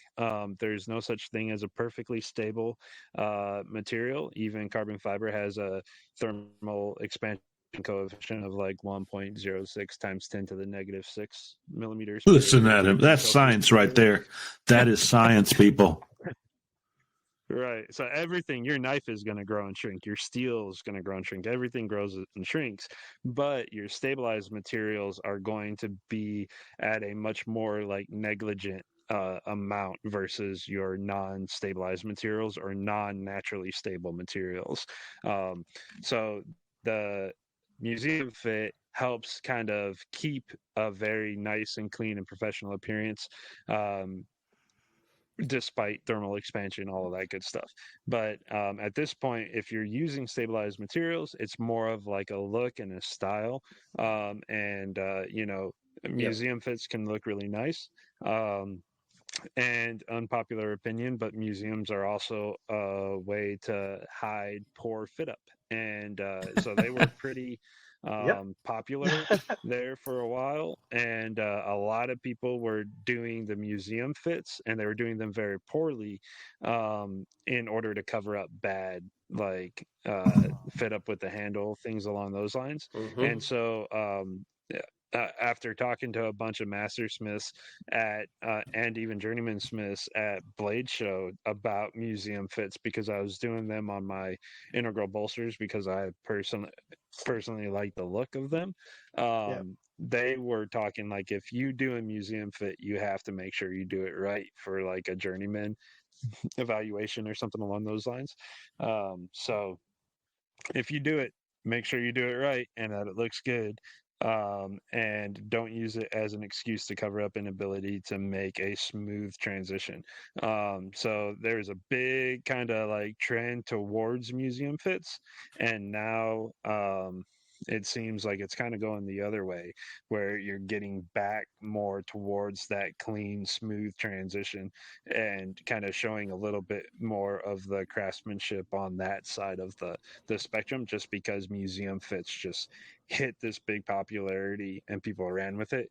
And you have people that can do beautiful museum fits, and then you've got people that, you know, do a bad handle fit up and call it a museum fit and to cover up, you know. Or they shove a piece of leather. They shove a piece of leather between the bolster and the handles too. Is another trick I've used. I may or may not have done that on my 49 sword. Hey, and that brings me down to our last sponsor, and that is Brian Houseford over at housemade.us. They offer 2x72 grinders, forges, and build plans, quench plates, and so much more. Go to Housemade Industrial and check out the Great Apollo Forge and the Revolution 2x72 grinder today. You can't beat either one of those pieces of equipment. Guys, we're winding down. I just want to mention out, anybody has any questions, comments, product reviews, show or guest ideas, subscribe to the Knives Templars at knivestemplars@yahoo.com. You can also DM us on Facebook at the Knives Templars podcast group. Visit us at knivestemplars.com to stay up to date.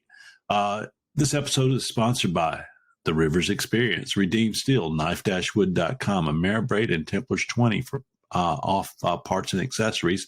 Majestic Forge, Pops Knife Supplies, Maritime Knife Supply, Housemade, and Phoenix Abrasives with their 10%. Templars 10 at 10% off at their order. Also, Broadbeck Ironworks and Templars 10 and parts accessories there as well. You can hear us on iHeartRadio, Spotify, Apple Podcasts, YouTube Music, Anchor, Amazon, YouTube Video, and Castbox. Google Podcast is now dead, just so you guys know. A list of resources, guys, you can find us certainly at our social media handles. But also make sure you check us out on Facebook at theknivestemplars.com. We would love to interact with you, except Otis here. We'll interact on his behalf. So with all that being said, Eric, you used to make skateboards. Is that correct? Yep. Minivacs, do you have a past hobby or anything you used to do? Making anything? Oh. That's on the spot. Think about it. Otis here. Anything you made in the past you're tickled with? No, not really. No? Josh, I know you made things. All trades, you know. And race cars, all sorts of stuff. Yeah. I owned we always talk about, we don't like to use the word master so much because of the connotations with it, but I do want you guys to know I was a master in the previous business and everything I did. And it was very lucrative. I only shut it down because I couldn't compete with the Chinese, but I was a baiter. I used to make crankbaits. I was a baiter and I was a master at that. So with that being said. Tranquility Base here. The Eagle has landed.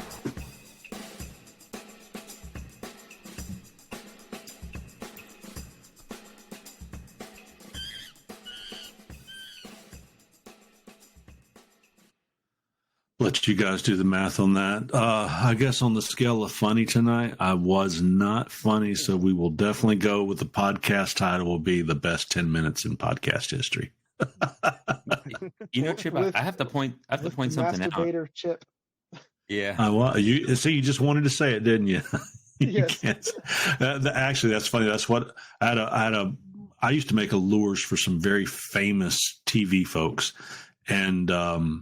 and it was very much a privilege too. There were a lot of, like knife making, there were a lot of great lure makers out there, but you're only as good as you market yourself and put yourself out there. And, Kyle Royer, Dennis Tyrell, you, Eric, there's a lot of people out there that spend a lot of time not only making knives, but promoting their brands. And certainly I did that. And whenever I would go to a BASS event or an FLW event is what it was called back then, Scott or Art or somebody would go, "Oh, look, there's our favorite masturbator." and people that didn't know me just kind of gave me the look. So there you go. Guys, like I'm cutting. It's not a pheasant plucker, but you're a pheasant plucker's friend.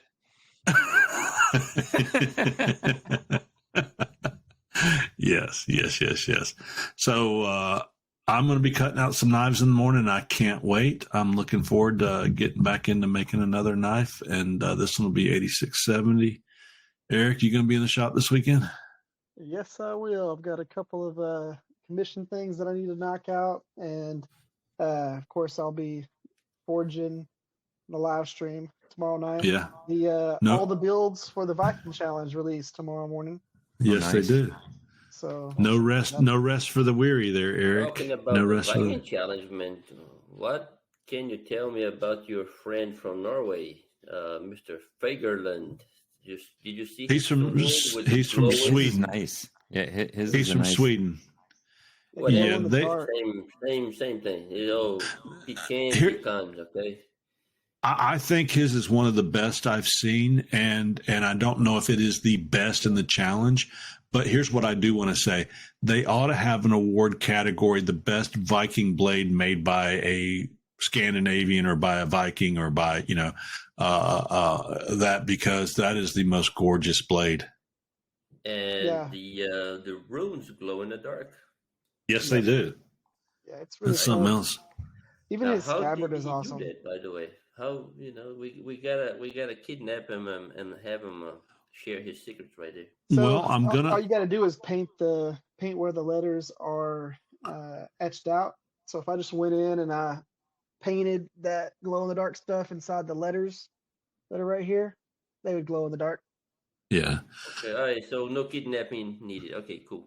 Well, I'm gonna be going over there maybe late summer or fall because I thought I wanted to experience the springtime, but I think I actually want to experience what happens with the Norwegian approaching winter because fall evolves real quick. And when I'm over there, my friend Jarl Erik Storsund and Kai Schmedsrud and Anders and also our knife making buddy have all. Well, I'm going to be staying with Jarl Erik, but his family, but the others have said they all want to get together. So he really wants to get over, and I'm hoping maybe I can take a day trip over to Sweden because it's only about 2 hours to his house from Oslo, I believe. So maybe I get to go over there. And yeah, if I can go over there and just grind some steel. I mean, 2 hours is like nothing. Oh yeah, but I want it's about an 8-hour line from where I want to go to the North Sea. The far, I don't know like if you were going to leave Norway to go rape and pillage over in England, that's that part of the North Sea. I don't think you should rape and pillage. I think there's enough raping and pillaging of Europe going on these days. But the thing is that it's a long distance and try and get that. I might maybe get a 10-day trip out of it or something. But that's my goal, and hopefully catch up with him because he's an astounding maker. And honestly, most of the people over there, they just make those Scandi grind knives and they're beautiful knives and those beautiful little wraparound scabbards that they put. I like to say scabbard rather than sheath. Scabbard. Well, those things are closer to scabbards than they are sheaths. They are. You're exactly right. So for him to be doing what he's doing, man, he's really stepping out. There's actually a guy up near the Arctic Circle that makes beautiful knives as well. And but I will not be able to get up that high into Norway. Have you noticed that the quality in general, the quality of knife makers have just increased? This last few years. Tools, equipment, calibration, following each other. It's not even funny, man. There's a lot of great up and coming smiths out there. Oh yeah. Look at Andy over at Deer Creek Knives. Andy's always made beautiful knives. That's the reason we had him on in the beginning. But the stuff that he's doing today, is so dang artistic. He's working on something right now. It's just amazing. You guys might be familiar with Deer Creek Knives. Just amazing what he does. Yeah, he's got like that 8-piece handle that he's working on right now. Yeah, Yeah. I'll be so speaking of like people coming up and things like that, so I'll be in Michigan this next weekend, not this weekend, but next weekend doing the Renaissance Fair like training thing. What part of the state? I don't know exactly yet. All I know is we're flying up to Michigan. On your hand. Yeah. I lived just outside of Detroit for 15 years, so up in Clarkston, Michigan. The middle north. Middle north. You need to let Andy know that you're going to be. He lives up around Ludington. Yeah, he lives up around Ludington, and you need to let him know that you're going to be over there in case he wants to drive up or whatever, because that'd be a great meetup. Yeah, but Elisha White with Working Hand Forge. He's with us. He's 17 years old. He'll be doing the Dragon Forge experience with us down in Texas too. But yeah, 17 years old, Journey Smith, and just putting in work, man. Yeah, that's wonderful. Awesome. Whole life ahead of them. I would, if somebody said, Chip, you have to move back to Michigan, I would probably be out the door before I love my current job and I love Alabama and everything, but Michigan is such a beautiful, wonderful state, especially if you're going up to the middle north of it, the wilderness portion of it, you're up around Grand Rapids or that area up in there. It's just gorgeous. Just gorgeous. Just gorgeous. Hey. Yeah, you could. When did you go there? The middle of winter? I grew up there. Where did? 8 Mile and Gratiot. I had no idea. I worked at 8 Mile and Evergreen, and I lived in Sterling Heights, and eventually we moved up to Clarkston. So no wonder I like you so much. You're a good guy. Are you a Wings fan? Are you a Wings fan? Oh yeah. Dude, why is this just now coming out tonight? Do you know who Joe Kosar is? Of course. Joe Kosar and I are friends. No, I used to do his website. We went fishing together. He used to take me to Wings games after he retired, and he was doing commentary and he was doing tape reviews.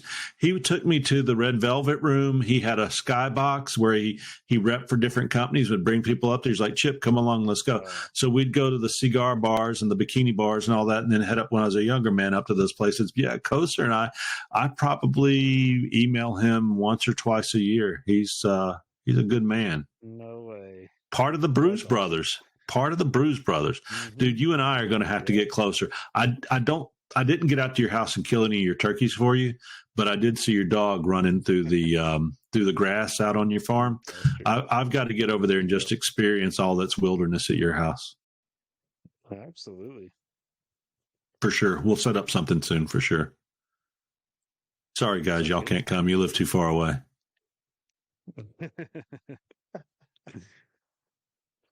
Sorry, we just made a love connection. I'm sorry, you guys. We don't know what to say. It's really awkward right now.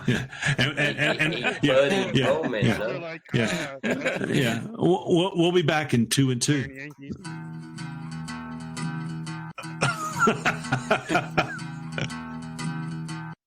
Yeah, we'll be back in 2 and 2. I'm Chuck Woolery. So I ain't kissing you, Josh. I just want to see your farm and your coal iron works press. So, Eric, you're going to, you've got Michigan coming up, VMAX. What do you got coming up, VMAX? So in May, I'm going up to Kentucky. So that's probably not in the next week, but that's where in Kentucky? Thing. Where in Kentucky? I don't know. There's a conference that I'm going for. I'm in charge of the city's fleet of vehicles and equipment. So there's a fleet management conference. I'm going to go up there for that in May, and then June I'm going to see most of you guys. That's right. My son lives in Lexington, Kentucky, so he's in dental school up there. So you're still in charge of Electric Face, the dumpster? That's right. Lightning McLean. Oh, Lightning McLean. How's Lightning McLean doing? He's doing well. He's getting the Gen 2 batteries in this week, so he increased 40-mile range. Excellent. Big deal. Excellent. It's a big day for Lightning McLean. That is wonderful. That's wonderful. Thank you for what you do. You know, people take for granted a clean city, and you can tell very quickly when a city is not taken care of, especially, Josh, you know, being from around Detroit, it wasn't a very clean city once you got down in the city. So, thank you for what you do. You in this world of where we should practice leave no trace, you're the reason for that. You pick up all the traces that people leave behind. So, Odie Sear? Yes. What's your wife got you doing this weekend? I gotta go to the Bill Moran Foundation tomorrow. There's a monthly meeting. And, excellent. Look at you. Yeah. After that, I'm heading to the my knife buyer and deliver a new piece, and come back home and see what we do. You have a knife buyer? Yes, I do.